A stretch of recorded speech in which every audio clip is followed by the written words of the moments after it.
ನಮಸ್ಕಾರ. ನಮ್ಮೆಲ್ಲ ವೀಕ್ಷಕರಿಗೆ ಆತ್ಮೀಯವಾದಂತಹ ಸ್ವಾಗತ. ವೀಕ್ಷಕರೇ, ಮಾಹಿತಿ ತಂತ್ರಜ್ಞಾನ ಯುಗದಲ್ಲಿ ನಾವಿದ್ದೇವೆ. ಡಿಜಿಟಲ್ ಯುಗ. ಒಂದಷ್ಟು ಅಡ್ವಾಂಟೇಜಸ್ ಕೂಡ ಇದೆ ಈ ಡಿಜಿಟಲ್ ಯುಗದಲ್ಲಿ.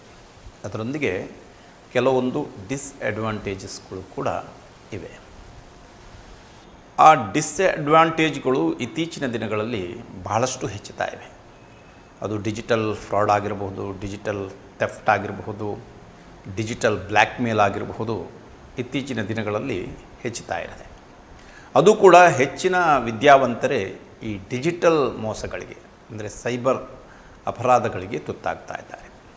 ಬನ್ನಿ, ಸೈಬರ್ ಅಪರಾಧಗಳು ಯಾವುವು ಮತ್ತು ಸೈಬರ್ ಅಪರಾಧಗಳಿಗೆ ಮುನ್ನೆಚ್ಚರಿಕೆಯನ್ನು ಯಾವ ರೀತಿಯಲ್ಲಿ ವಹಿಸಬೇಕು, ಅದರೊಂದಿಗೆ ಇತ್ತೀಚಿನ ದಿನಗಳಲ್ಲಿ ಟೆಕ್ನಾಲಜಿಯ ಪ್ರಭಾವದಿಂದ ಹೆಚ್ಚಾದಂಥ ಆರ್ಟಿಫಿಷಿಯಲ್ ಇಂಟೆಲಿಜೆನ್ಸ್ ಕೃತಕ ಬುದ್ಧಿಮತ್ತೆಯ ಅಪರಾಧಗಳು ಯಾವ್ಯಾವು, ಅದಕ್ಕೆ ನಾವೆಲ್ಲ ಯಾವ ರೀತಿಯ ಮುಂಜಾಗ್ರತೆಯನ್ನು ವಹಿಸಬೇಕು.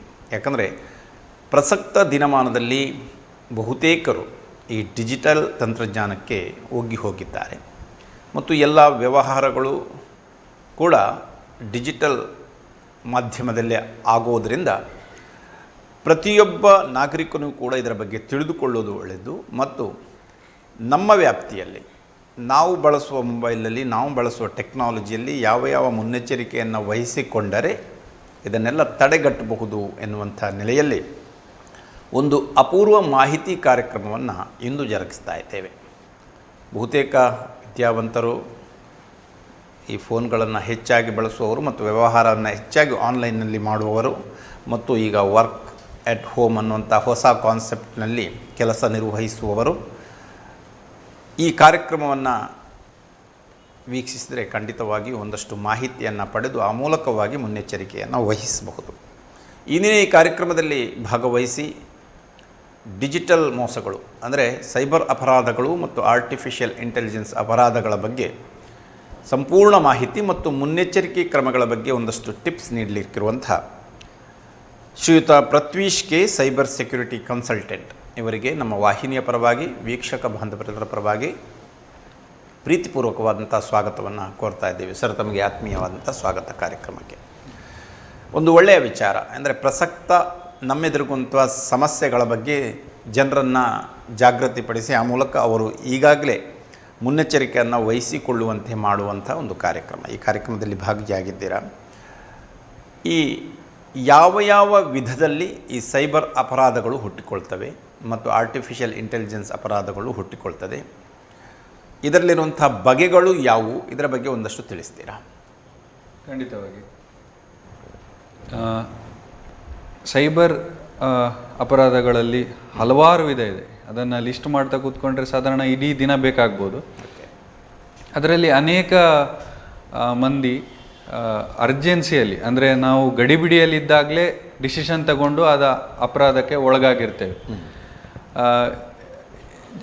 ಹೇಳಿದರೆ OTP ಹೇಳುವಂಥದ್ದಾಗಿರ್ಬೋದು. ಯಾಕಂದರೆ ಜನರಿಗೆ ಆಲ್ರೆಡಿ ಗೊತ್ತುಂಟು OTP ಹೇಳಬಾರ್ದು, ಹೇಳಿದರೆ ಹೀಗಾಗ್ತಂತೆ. ಆದರೆ ಆ ಗಡಿಬಿಡಿ, ಆ ಕ್ಷಣದಲ್ಲಿ ಅದನ್ನು ಹೇಳಿದ ತಕ್ಷಣ ಕಳ್ಕೊಳ್ಳುವಂಥದ್ದು, ಅಪರಾಧಕ್ಕೆ ಒಳಗಾಗುವಂಥದ್ದು ಜಾಸ್ತಿ. ಹಾಗೆ ಇದನ್ನು ಈ ರೀತಿ ಸೆಗ್ಮೆಂಟ್ ಆಗಿ ಮಾಡ್ಬೋದು. ಒಂದು ಅದು OTP ಹೇಳುವಂಥದ್ದಾಗಿರ್ಬೋದು, ಅಂದರೆ ವೋಕಲ್. ಇನ್ನೊಂದು ಡಿಜಿಟಲ್ ಅಂದರೆ ಪ್ರೆಸ್ ಮಾಡಿ ಟಚ್ ಅಲ್ಲಿ ಲಿಂಕನ್ನು, ಫೇಕ್ ಲಿಂಕ್ ಆಗಿರ್ಬೋದು ಅಥವಾ ಆ್ಯಡ್ಸ್ ಮೇಲೆ ಕ್ಲಿಕ್ ಮಾಡುವಂಥದ್ದಾಗಿರ್ಬೋದು. ಈ ರೀತಿ ಡಿಜಿಟಲ್ ಲಿಂಕ್ ಅಥವಾ ಡಿಜಿಟಲ್ ಇಮೇಜ್ ಅಥವಾ ಡಿಜಿಟಲ್ ಅಡ್ವರ್ಟೈಸ್ಮೆಂಟ್ ಅಲ್ಲಿ ಕ್ಲಿಕ್ ಮಾಡಿ ಅಪರಾಧಕ್ಕೆ ಒಳಗಾಗುವಂಥದ್ದು. ಸರಿ, ಹೀಗೆ ಅನೇಕ ವಿಧಗಳಿದೆ. ಈಗ ಅದರಲ್ಲಿ ಮುಖ್ಯವಾಗಿ ಇತ್ತೀಚಿನ ದಿನಗಳಲ್ಲಿ ಹೆಚ್ಚುತ್ತಾ ಇರುವಂಥ ಈ ಟಾಸ್ಕ್ ಫ್ರಾಡ್ ಅಂದರೆ ಏನು? ಟಾಸ್ಕ್ ಅಂತ ಹೆಸರಲ್ಲೇ ಇದೆ. ಸೊ ಇದು ಒಂದು ಸಿಂಪಲ್ ಆಗಿ ಒಂದು ಟಾಸ್ಕ್ ಕೊಡುವಂಥದ್ದು. ಆ ಕಾರ್ಯ ಮಾಡಿದ ತಕ್ಷಣ ನಿಮಗೆ ಇಷ್ಟು ದುಡ್ಡು ಬರ್ತದೆ ಅಥವಾ ಇಷ್ಟು ಪಾಯಿಂಟ್ಸ್ ಬರ್ತದೆ ಅಂತ ನಿಮಗೆ ಅಟ್ರಾಕ್ಟ್ ಮಾಡ್ತಾರೆ. ಸರಿ. ಸೊ ಈ ಟಾಸ್ಕ್ ಮಾಡಿದ ನಂತರ ನಿಜವಾಗಿ ಆದರೂ ದುಡ್ಡು ಬರ್ಬೋದು ಅಥವಾ ದುಡ್ಡು ಬರದೇ ಇರ್ಬೋದು. ದುಡ್ಡು ಬರದೇ ಇದ್ದರೆ ಇನ್ನೊಂದು ಟಾಸ್ಕ್ ಮಾಡಿ ಆವಾಗ ಇನ್ನಷ್ಟು ಬರ್ತದೆ ಅಂತ ಹೇಳಿ ಆ ಸೆಳೆಯುವಂಥದ್ದು. ಈ ಥರ ಮಾಡಿ ಹೇಗೆ ಫ್ರಾಡ್ ಮಾಡ್ತಾರೆ ಅಂದರೆ, ಇನ್ನೂ ನಿಮಗೆ ದುಡ್ಡು ಬೇಕಾದರೆ ಈ ಆ್ಯಪನ್ನು ಇನ್ಸ್ಟಾಲ್ ಮಾಡಿ, ಈ ಪರ್ಮಿಷನ್ಗೆ ಓಕೆ ಕೊಡಿ ಅಥವಾ ಈ ರೀತಿ ಮಾಡಿ ಆ ರೀತಿ ಮಾಡಿ ಅಂತ ನಮಗೆ ಅದನ್ನು ಆಲ್ಟರ್ ಮಾಡ್ತಾ ಹೋಗ್ತಾರೆ. ನಾವು ಎಲ್ಲಿ ಆ ವರ್ಕ್ ಫೀಲ್ಡಲ್ಲಿ ಇರ್ತೇವೆ ಅದರಿಂದ ಇನ್ನೊಂದು ಪರ್ಮಿಷನನ್ನು ಎಕ್ಸೆಪ್ಟ್ ಮಾಡುವಷ್ಟು ಸ್ಟೇಜಿಗೆ ಬಂದಿರ್ತೇವೆ ನಾವು, ಯಾಕಂದರೆ ದುಡ್ಡು ಬೇಕಾಗಿರ್ತದೆ. ಓಕೆ, ಸಿಂಪಲ್ ಆಗಿ ಒಂದು ಉದಾಹರಣೆ ಹೇಳಬೇಕಾದ್ರೆ, ಏನೋ ಒಂದು ಎಕ್ಸೆಲ್ ಶೀಟಲ್ಲಿ ಒಂದು ಇಷ್ಟು ಡೇಟಾ ಎಂಟ್ರಿ ಮಾಡಲಿಕ್ಕೆ ಒಂದು ಟಾಸ್ಕ್ ಕೊಟ್ಟಿರ್ತಾರೆ.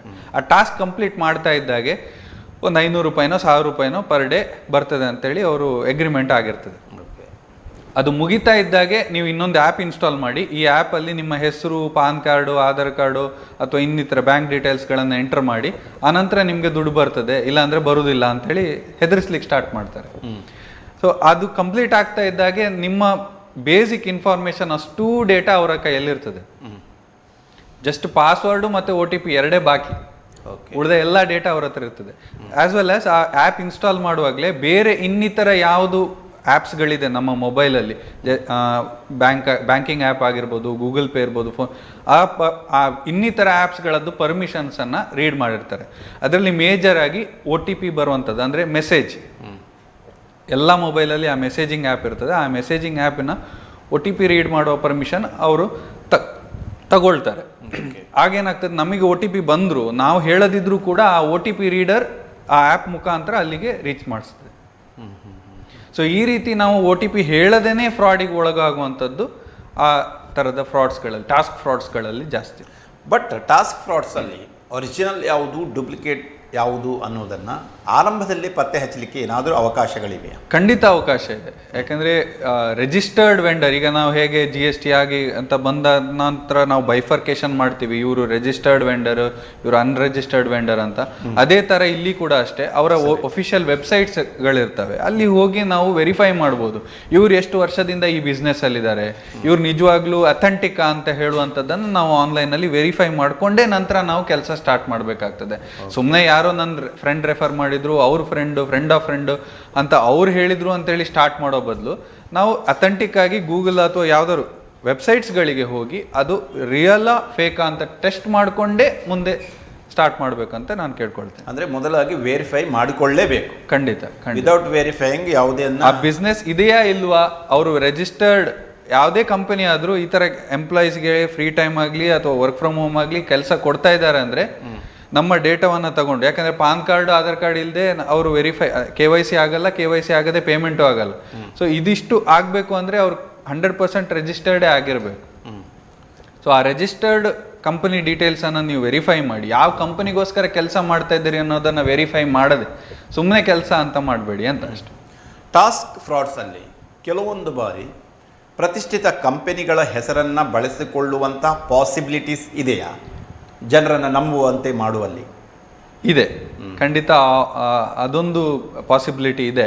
ಅಂಥದ್ರಲ್ಲಿ ನಾವು ಏನು ಜಾಗ್ರತೆ ವಹಿಸ್ಕೊಳ್ಬೇಕು ಅಂದರೆ, ನಮ್ಮ ಡೇಟಾ ಎಷ್ಟರ ಮಟ್ಟಿಗೆ ನಾವು ಕೊಡ್ಬೋದು ಅವರಿಗೆ ಅನ್ನೋದನ್ನು ನಾವು ಲಿಮಿಟೇಷನ್ ಮಾಡ್ಕೊಳ್ಬೇಕು. ಸಪೋಸ್ ಈಗ ಇದೇ ಎಕ್ಸಾಂಪಲಲ್ಲಿ ನಾನು ಹೇಳಿದಾಗೆ ನಾವು ಆ್ಯಪ್ ಇನ್ಸ್ಟಾಲ್ ಮಾಡಬೇಕಾದ ಅನಿವಾರ್ಯತೆ ಬಂದರೂ ಕೂಡ ನಾವು ಯಾವುದಕ್ಕೆ ಪರ್ಮಿಷನನ್ನು ಕೊಡಬಾರ್ದು ಅನ್ನೋದನ್ನು ನಾವು ಡಿಸೈಡ್ ಮಾಡಬೇಕು. ಓಕೆ, ಆಗ ನಾವು ಸೇಫ್ ಆಗಿರ್ಬೋದು.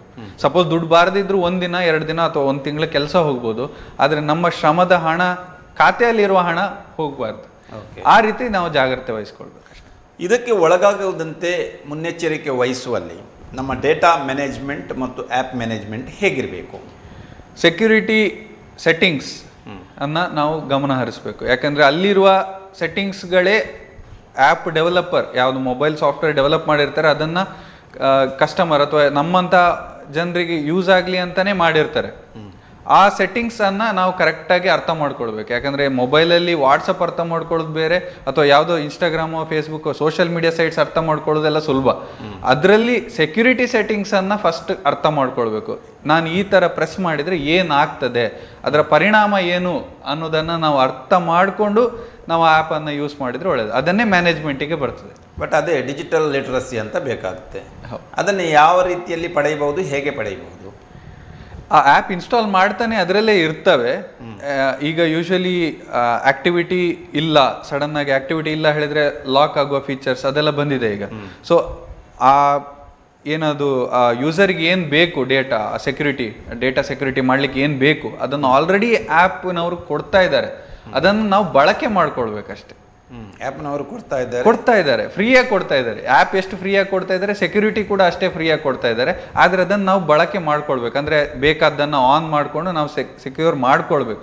ಆ್ಯಪ್ ಓಪನ್ ಮಾಡ್ತಾ ಇದ್ದಾಗ ಫಿಂಗರ್ ಪ್ರಿಂಟ್ ಇನ್ನೊಂದ್ಸತಿ, ಅಂದರೆ ಲಾಕ್ ಓಪನ್ ಮಾಡಿದಾಗಲ್ಲ, ಆ್ಯಪ್ ಓಪನ್ ಮಾಡಿದಾಗ ಕೂಡ ಫಿಂಗರ್ ಪ್ರಿಂಟ್ ಕೇಳ್ತದೆ ಡಬಲ್ ವೆರಿಫಿಕೇಶನ್ಗೆ. ಅದೇ ಥರ ನಾವು ಅದನ್ನು ಆನ್ ಮಾಡಬೇಕು. ಆನ್ ಮಾಡದೇ ಇದ್ರೆ ಏನಾಗುತ್ತೆ, ಲಾಕ್ ಓಪನ್ ಮಾಡಿದ ತಕ್ಷಣ ಯಾರು ಬೇಕಾದರೂ ಯಾವ ಬೇಕಾದ್ರೂ ಆ್ಯಪ್ಸ್ ಯೂಸ್ ಮಾಡ್ಕೊಳ್ಬೋದು.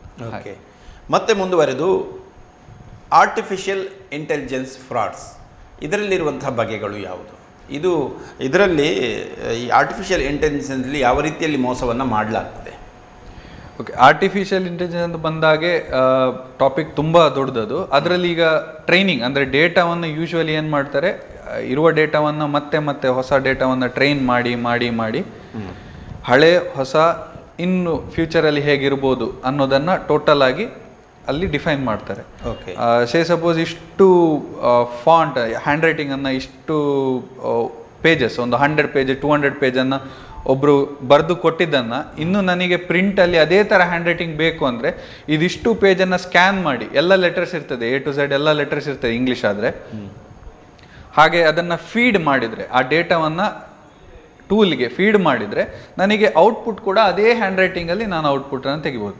ಇದನ್ನು ಡಿಜಿಟಲ್ ವರ್ಷನಲ್ಲಿ ಅಥವಾ ವಾಯ್ಸಲ್ಲಿ ಹೋಗೋದಾದರೆ, ಈಗ ನಾವು ಇದನ್ನು ಮಾತಾಡಿದ್ದನ್ನು ಟೆಲಿಕಾಸ್ಟ್ ಆಗ್ತದೆ, ಈ ಟೆಲಿಕಾಸ್ಟ್ ಅಥವಾ ಯೂಟ್ಯೂಬಲ್ಲಿ ಏನು ರಿಲೀಸ್ ಆಗ್ತದೆ ಅದನ್ನು ಕ್ಯಾಪ್ಚರ್ ಮಾಡಿಕೊಂಡು ಮತ್ತೆ ಅದೇ ಥರ ವಾಯ್ಸಲ್ಲಿ ಬೇರೆ ಟೈಪ್ ಮಾಡಿದ ಅಕ್ಷರಗಳನ್ನು ಹೇಳುವಂಥದ್ದು ಇರ್ಬೋದು. ಇದಕ್ಕೆ ವಾಯ್ಸ್ ಡಬ್ಬಿಂಗ್ ಅಥವಾ ವಾಯ್ಸ್ ಡ್ಯೂಪಿಂಗ್ ಅಂತ ಹೇಳ್ತೇವೆ. ಸರಿ, ಈ ಥರ ಅಡ್ವಾಂಟೇಜಸ್ ಎಷ್ಟಿದೆ, ಇದನ್ನ ಇಟ್ಕೊಂಡು ನೆಗೆಟಿವ್ ಆಗಿ ಯೂಸ್ ಮಾಡಿ ಫ್ರಾಡ್ಗಳು ಕೂಡ ಆಗ್ತಾ ಇದೆ. ಯಾವ ಫ್ರಾಡ್ಗಳು ಆಗ್ತದೆ ಸರ್?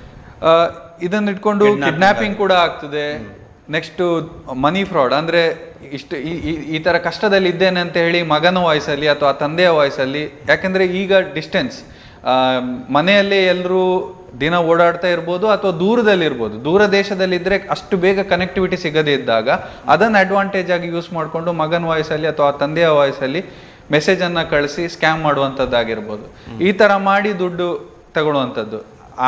ನಂದು ವರ್ಕ್ ಆಗ್ತಾ ಇಲ್ಲ, ಇದು ಇಮಿಡಿಯೇಟ್ ಆಗಿ ಈ ನಂಬರಿಗೆ ಟ್ರಾನ್ಸ್ಫರ್ ಮಾಡಿ ಅಂತ ಹೇಳುವಂಥದ್ದು. ಈ ಹೇಳುವ ವಾಯ್ಸ್ ಮಾತ್ರ ಎಕ್ಸಾಕ್ಟ್ ಆಗಿ ಮ್ಯಾಚ್ ಆಗ್ತದೆ, ಯಾಕಂದರೆ ಅವರ ವಾಯ್ಸ್ ಆನ್ಲೈನಲ್ಲಿ ಸಿಗ್ಬೋದು, ಕಾಲ್ ರೆಕಾರ್ಡಿಂಗಲ್ಲಿ ಸಿಕ್ಕಿರ್ಬೋದು. ಹೀಗೆ ಅನೇಕ ಕಡೆ ಸಿಕ್ಕಿರುವ ಡೇಟಾವನ್ನು ಟ್ರೈನ್ ಮಾಡಿ ನಮಗೆ ಬೇಕಾದ ಟೆಕ್ಸ್ಟನ್ನು ಡೆವಲಪ್ ಮಾಡಿಕೊಂಡು ನಾನು ಕಷ್ಟದಲ್ಲಿದ್ದೇನೆ ದುಡ್ಡು ಕಳಿಸಿ ಅಂತ ಹೇಳುವಂಥದ್ದಾಗಿರ್ಬೋದು. ಈಗ ಈ ಪರಿಸ್ಥಿತಿಯಲ್ಲಿ ನಾವು ಏನು ಮಾಡಬೇಕಂದ್ರೆ ಡಬಲ್ ಟೈಮ್ ಕ್ರಾಸ್ ಚೆಕ್ ಮಾಡಿಯೇ ದುಡ್ಡು ಹಾಕಬೇಕು. ಯಾರು ಸಂಪರ್ಕದಲ್ಲಿದ್ದಾರೆ, ಯಾರ ವಾಯ್ಸ್ ಆ್ಯಕ್ಚುಲ್ ಆಗಿ ಅವ್ರದ್ದೇ ವಾಯ್ಸ್ ಕೇಳಿದೆ, ಪುನಃ ಕಾಲ್ ಮಾಡಿ ಅವರೇನಾ ಅಂತ ಕನ್ಫರ್ಮ್ ಮಾಡಿಕೊಂಡೇ ನಾವು ಹಾಕಬೇಕಾಗ್ತದೆ. ಹೌದು ಇದು ನನ್ನ ಮಗನದ್ದೇ ವಾಯ್ಸ್ ಅಂತ ಹೇಳಿ ಹಾಕಿದಾಗ ಪ್ರಾಬ್ಲಮಲ್ಲಿ ಸಿಕ್ಕಾಕೊಳ್ಳೋ ಚಾನ್ಸ್ ಇದೆ. ಯಾಕೆ ಮಗ ಅವ್ರದ್ದೇ ಮೊಬೈಲ್ ಗೂಗಲ್ ಪೇಗೋ ಅಥವಾ ಅಕೌಂಟ್ ನಂಬರಿಗೆ ಹಾಕ್ಲಿಕ್ಕೆ ಹೇಳ್ಬೋದಲ್ಲ, ಬೇರೆ ಅಕೌಂಟಿಗೆ ಯಾಕೆ ಹಾಕ್ಲಿಕ್ಕೆ ಹೇಳ್ತಾ ಇದ್ದಾರೆ ಅನ್ನೋದನ್ನು ಆಲೋಚನೆ ಮಾಡಬೇಕು. ಕ್ರಾಸ್ ಚೆಕ್ ಮಾಡಲೇಬೇಕು 100% ಕ್ರಾಸ್ ಚೆಕ್ ಮಾಡಲೇಬೇಕು. ಎಷ್ಟೇ ಕಷ್ಟದಲ್ಲಿದ್ದರೂ ಕೂಡ ಆ ಟೈಮಲ್ಲಿ ಫೋನ್ ಮಾಡಿ ಅಥವಾ ಒಂದು ವಿಡಿಯೋ ಕಾಲ್ ಮುಖಾಂತರ ಅಥವಾ ಆಡಿಯೋ ಕಾಲ್ ಮುಖಾಂತರ ನಾವು ಈಗ ಅಂತ ಆ ಫೆಸಿಲಿಟಿ ಇದೆ, ಹಾಗೆ ಅದನ್ನು ಯೂಸ್ ಮಾಡಿಕೊಂಡು ಕನ್ಫರ್ಮ್ ಆದ ನಂತರ ಮತ್ತೆ ಹಾಕೋದು ಒಳ್ಳೇದು.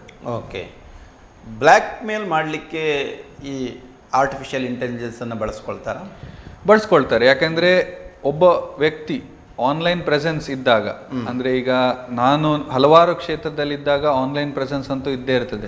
ಯಾಕಂದರೆ ನನ್ನ ಅಷ್ಟು ಪರ್ಸನಲ್ ಡೇಟಾ ಕೂಡ ಅಲ್ಲಿ ಪ್ರೆಸೆನ್ಸ್ ಇರ್ತದೆ.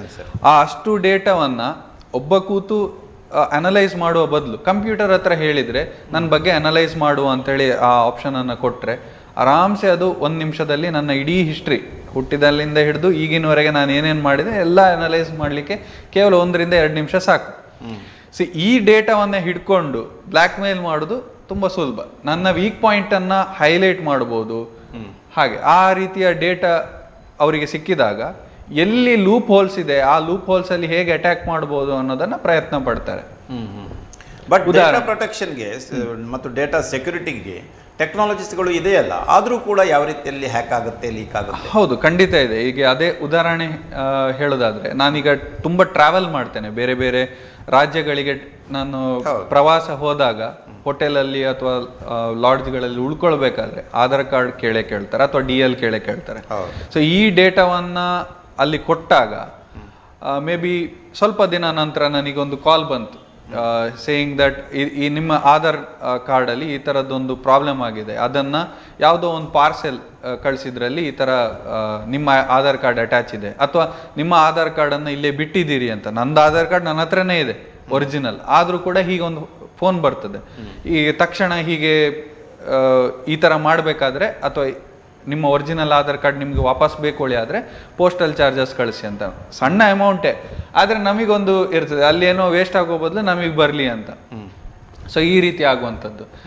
ಆ್ಯಕ್ಚುಲಿ ಅದು ಫೇಕ್ ಆಗಿರ್ತದೆ, ಆದರೆ ಅದನ್ನು ನಾವು ನಿಜ ಅಂತ ನಂಬ್ಕೊಂಡು ನಾವು ಮಾಡುವಾಗಿಲ್ಲ, ಡಬಲ್ ಚೆಕ್ ಮಾಡ್ಕೊಳ್ಬೇಕು. ಯಾಕಂದರೆ ನಮ್ಮ ಹತ್ರ ಇರುವ ಕಾರ್ಡ್ ನಮಗೆ ಗೊತ್ತಿದೆ ನಮ್ಮ ಹತ್ರನೇ ಇದೆ ಅಂತ, ಹಾಗಾಗಿ ಅದಕ್ಕೆಲ್ಲ ಕೇರ್ ಮಾಡಬಾರ್ದು ಜಾಸ್ತಿ.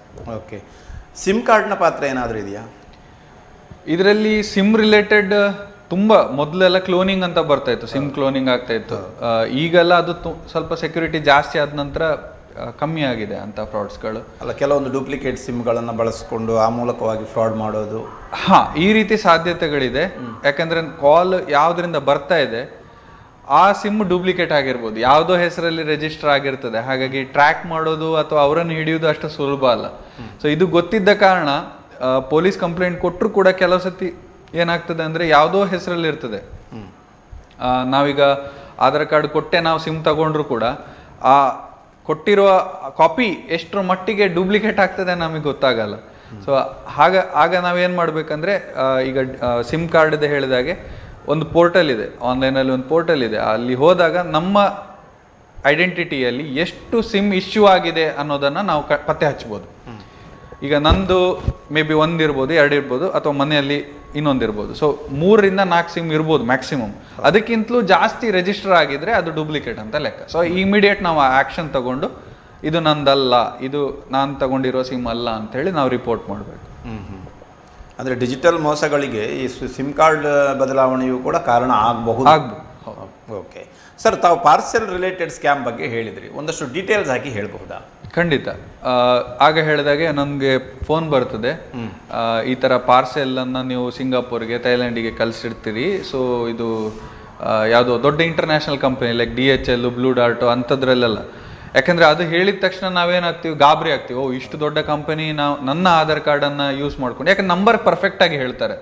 ನಂಬರ್ ಆಲ್ರೆಡಿ ನಾವು ಜೆರಾಕ್ಸ್ ಕಾಪಿಯಲ್ಲಿ ಕೊಟ್ಟಿದ್ದಾಗ ಅದು ಎಕ್ಸಾಕ್ಟಾಗಿ ಅದನ್ನೇ ಅವರು ರೆಪ್ಲಿಕಾ ಹೇಳ್ತಾರೆ. ಇವನ್ ಅಡ್ರೆಸ್ ಕೂಡ ಹೇಳ್ತಾರೆ, ಫೋನ್ ನಂಬರ್ ಕೂಡ ಹೇಳ್ತಾರೆ, ಮ್ಯಾಚ್ ಆಗೇ ಆಗ್ತದೆ 100%. ಅವಾಗ ಅವರು ಹೇಳೋ ಫಸ್ಟ್ ಥಿಂಗ್ ಏನಂದರೆ, ಈಗ ಇದು ಆಲ್ರೆಡಿ ಹೌದು ಇದು ನಂದೇ ನಂಬರ್ ಅಂತ ಹೇಳಿದ ತಕ್ಷಣ ನನ್ನ ಮ್ಯಾನೇಜರ್ ಮಾತಾಡ್ತಾರೆ ಅಂತ ಇನ್ನೊಬ್ರಿಗೆ ಕೊಡ್ತಾರೆ. ಅವ್ರು ಏನು ಮಾಡ್ತಾರೆ, ನಿಮ್ಮ ಪಾರ್ಸಲಲ್ಲಿ ಇಲ್ಲೀಗಲ್ ಐಟಮ್ಸ್ ಅಂದರೆ ಮೇ ಬಿ ಡ್ರಗ್ಸ್ ಇರ್ಬೋದು, ಅಥವಾ ಇನ್ನಿತರ ಯಾವುದೋ ಐಟಮ್ ಯಾವುದು ಕಳಿಸ್ಬಾರ್ದು ಇಲ್ಲೀಗಲ್ ಆಗಿರ್ತದೆ ಅದಿರ್ಬೋದು, ಇದೆ, ಅದಕ್ಕೆ ನಿಮ್ಮ ಆಧಾರ್ ಕಾರ್ಡ್ ಅಟ್ಯಾಚ್ ಆಗಿದೆ, ಸೊ ನೀವೀಗ ತಕ್ಷಣ ಈ ಥರ ಪೊಲೀಸ್ ಸ್ಟೇಷನಿಗೆ ಹೋಗಬೇಕು ಅಂತ ಹೇಳ್ತಾರೆ, ಕಟ್ ಮಾಡ್ತಾರೆ. ನಾವು ಮಾಡಿರೋದಿಲ್ಲ, ಆದರೆ ಹೆದರಿಕೆ ಸ್ಟಾರ್ಟ್ ಆಗ್ತದೆ, ಏನು ಮಾಡ್ಬೋದು ತಕ್ಷಣ 2ರಿಂದ 5 ನಿಮಿಷದಲ್ಲಿ ಮತ್ತೊಂದು ಫೋನ್ ಬರ್ತದೆ. ಸೊ ನೀವು ಅಲ್ಲ ಹಾಗಾದರೆ ನೀವು ಈ ಥರ ಒಂದು ವರ್ಕ್ ಮಾಡಿ, ನಾವೊಂದು ಲಿಂಕ್ ಕಳಿಸ್ತೇವೆ, ಇದರಲ್ಲಿ ನಿಮ್ಮ ಎಲ್ಲ ಡೀಟೇಲ್ಸ್ ಹಾಕಿ, ನಂತರ ಇಷ್ಟು ಅಮೌಂಟನ್ನು ಈ ಗೂಗಲ್ ಪೇ ನಂಬರಿಗೆ ಹಾಕಿ ಅಥವಾ ಅಕೌಂಟಿಗೆ ಹಾಕಿ ಈ ಕೇಸನ್ನು ಇಲ್ಲೇ ಕ್ಲೋಸ್ ಮಾಡ್ತೇವೆ ಅಂತೇಳಿ ಸೆಕೆಂಡ್ ಕಾಲ್ ಬರ್ತದೆ. ಆವಾಗ ಏನಾಗ್ತದೆ, ನಾವು ಹೆದರ್ಕೊಂಡಿದ್ದವರು ಈ ವಿಷಯ ಕೇಳಿ ಸ್ವಲ್ಪ ರಿಲ್ಯಾಕ್ಸ್ ಆಗ್ತೇವೆ. ಓಕೆ, ಹೀಗೆ ಮಾಡಿದರೆ ಇದು ಇಲ್ಲಿಗೆ ಮುಗ್ದು ಹೋಗ್ತದೆ ಅಂತ. ಸೊ ದುಡ್ಡು ಹಾಕೋದಾಗಿರಲಿ ಅಥವಾ ಇನ್ಫಾರ್ಮೇಷನನ್ನು ಕೊಡೋದಾಗಿರಲಿ ಅದು ಮಾಡ್ಲಿಕ್ಕೆ ಹೋಗಬಾರ್ದು. ಯಾಕಂದರೆ ನಾವು ಅದನ್ನು ಮಾಡಿಯೇ ಇರೋದಿಲ್ಲ, ಅಥವಾ ಯಾವುದು ನಾವು ಪಾರ್ಸೆಲ್ ನಿಜವಾಗಿ ಕಳಿಸಿರ್ತೇವೆ, ಎಷ್ಟೋ ಸತಿ ಚೆಕ್ ಮಾಡಿ, ವೆಯ್ಟ್ ಚೆಕ್ ಮಾಡಿ, ಕಾರ್ಡೆಲ್ಲ ಡಬಲ್ ಟೈಮ್ ಚೆಕ್ ಮಾಡಿನೇ ಕಳಿಸಿರ್ತೇವೆ. ಸಡನ್ನಾಗಿ ಯಾರೋ ಕಾಲ್ ಮಾಡಿ ನೀವು ಈ ಥರ ಕಳಿಸಿದಿರಿ ಅಂತ ಯಾರ್ದು ಫೋನ್ ಬರೋದಿಲ್ಲ. ಹಾಗೆ ಬಂದಿದ್ದಾದರೆ ಅದು ಫೇಕ್ ಆಗಿರ್ತದೆ. ಸರಿ. ಸೊ ಅದನ್ನು ನಾವು ಜಾಗ್ರತೆ ಮಾಡ್ಕೊಳ್ಬೇಕು. ಒಂದು ಬಂದಾಗ ಇಮಿಡಿಯೇಟ್ ಅದಕ್ಕೆ ಏನು ರೆಸ್ಪಾನ್ಸ್ ಮಾಡದೆ ಕಟ್ ಮಾಡಿ ಕ್ಲೋಸ್ ಮಾಡಬೇಕು. ಇಲ್ಲಾಂದರೆ ಪೊಲೀಸ್ ಸ್ಟೇಷನಿಗೆ ಹೋಗಿ ಈ ಥರ ರಿಪೋರ್ಟ್ ಮಾಡಬೇಕು, ಈ ಥರ ಕಾಲ್ ನಾನು ಮಾಡಿದ್ದಲ್ಲ, ಆದರೆ ನನ್ನ ಆಧಾರ್ ಕಾರ್ಡ್ ಮಿಸ್ಯೂಸ್ ಆಗ್ತಾ ಇದೆ ಅನ್ನೋದನ್ನು ನಾವು ಮೊದಲೇ ಕಂಪ್ಲೇಂಟ್ ಕೊಡಬೇಕು. ಓಕೆ, ಫ್ರಾಡ್ ಆಗ್ತದೆ ಎನ್ನುವಂತಹ ಮುನ್ಸೂಚನೆ ಕೆಲವರಿಗೆ ಕೆಲವೊಂದು ಸಮಯದಲ್ಲಿ ಕೆಲವೊಂದು ಅಂಶಗಳ ವಿಷಯವಾಗಿ ಅದು ಲಭಿಸ್ತದೆ. ಅಂದರೆ ಮುಖ್ಯವಾಗಿ ಯಾವ ವಿಷಯಗಳಲ್ಲಿ ಆರಂಭದಲ್ಲಿ ಇದು ಫ್ರಾಡ್ ಆಗಬಹುದು ಅಂತ ಸಂಶಯ ಪಡಬಹುದು. ಈಗ ಇಂಟರ್ನೆಟ್ ಕಾಲ್ ಆಗಿರ್ಬೋದು, ಇಂಥ ಬೇರೆ ಬೇರೆ ಕಾಲ್ಗಳಾಗಿರ್ಬೋದು. ಯಾವಾಗ ಸಂಶಯ ಪಡಬಹುದು ಒಬ್ಬ ವ್ಯಕ್ತಿ? ನಮ್ಮನ್ನು ಪದೇ ಪದೇ ಪ್ಯಾನಿಕ್ಗೆ ಒಳಗಾಗ್ತಾರೆ.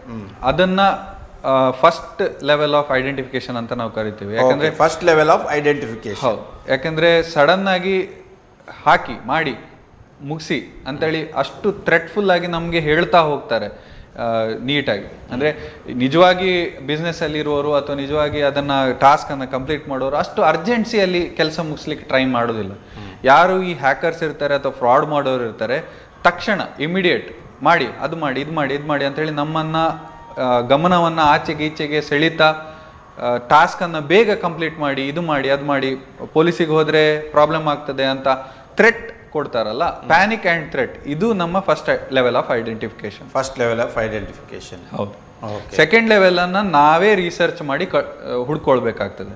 ಯಾಕೆಂದರೆ ಏನೇ ಕಾಲ್ ಬರಲಿ ಅಥವಾ ಕಮ್ಯುನಿಕೇಷನ್ ಆಗಲಿ, ಅದನ್ನು ಸ್ವಲ್ಪ ಮಟ್ಟಿಗೆ ಅದನ್ನು ಪಾಸ್ ಮಾಡ್ತಾ ನಮ್ಮ ಫ್ರೆಂಡ್ಸ್, ರಿಲೇಟಿವ್ ಅಥವಾ ಮನೆಯವರು ಸುತ್ತ ಫ್ಯಾಮಿಲಿ ಮೆಂಬರ್ಸನ್ನು ಹೇಳಿ ವಿಚಾರ ಮಾಡಿ ಹೌದೋ ಅಲ್ವೋ ಅನ್ನೋದನ್ನು ಡಿಸಿಷನ್ ತಗೊಳ್ಬೇಕು. ಅಥವಾ ಇಂಟರ್ನೆಟ್ಟಲ್ಲಿ ಈ ಹೇಳಿರೋ ಇನ್ಫಾರ್ಮೇಷನ್ ಸರಿಯಾ ತಪ್ಪು ಅನ್ನೋದನ್ನು ನಾವು ಅಫಿಷಿಯಲ್ ವೆಬ್ಸೈಟ್ ಆಗಿರ್ಬೋದು ಅಥವಾ ಹೀಗೆ ಯಾವುದೋ ಅಫಿಷಿಯಲ್ ಲೆವೆಲ್ ಆಫ್ ಕಮ್ಯುನಿಕೇಷನ್ ಅಂತ ನಾವು ಏನು ರಿಸರ್ಚ್ ಲೆವೆಲಲ್ಲಿ ಹೇಳ್ತೇವೆ, ಅದನ್ನು ನಾವು ಇಂಟರ್ನೆಟ್ಟಲ್ಲಿ ಹುಡ್ಕೊಳ್ತಾ ಮನೆಯಲ್ಲಿ ಡಿಸ್ಕಷನ್ ಮಾಡ್ತಾ ನಾವು ಪತ್ತೆ ಹಚ್ಚಬೇಕು.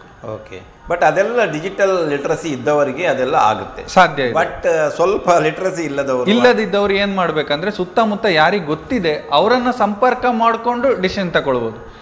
ಅದ್ರ ಮಧ್ಯ ಇಷ್ಟು ನಿಮಿಷದೊಳಗೆ ಆಗದಿದ್ರೆ ಹೀಗಾಗ್ತದೆ ಅನ್ನೋದಾದ್ರೆ ಅದು ಸಾಧಾರಣ ಫೇಕ್ ಇರ್ಬೋದು ಅಂತ ಹೇಳಿ.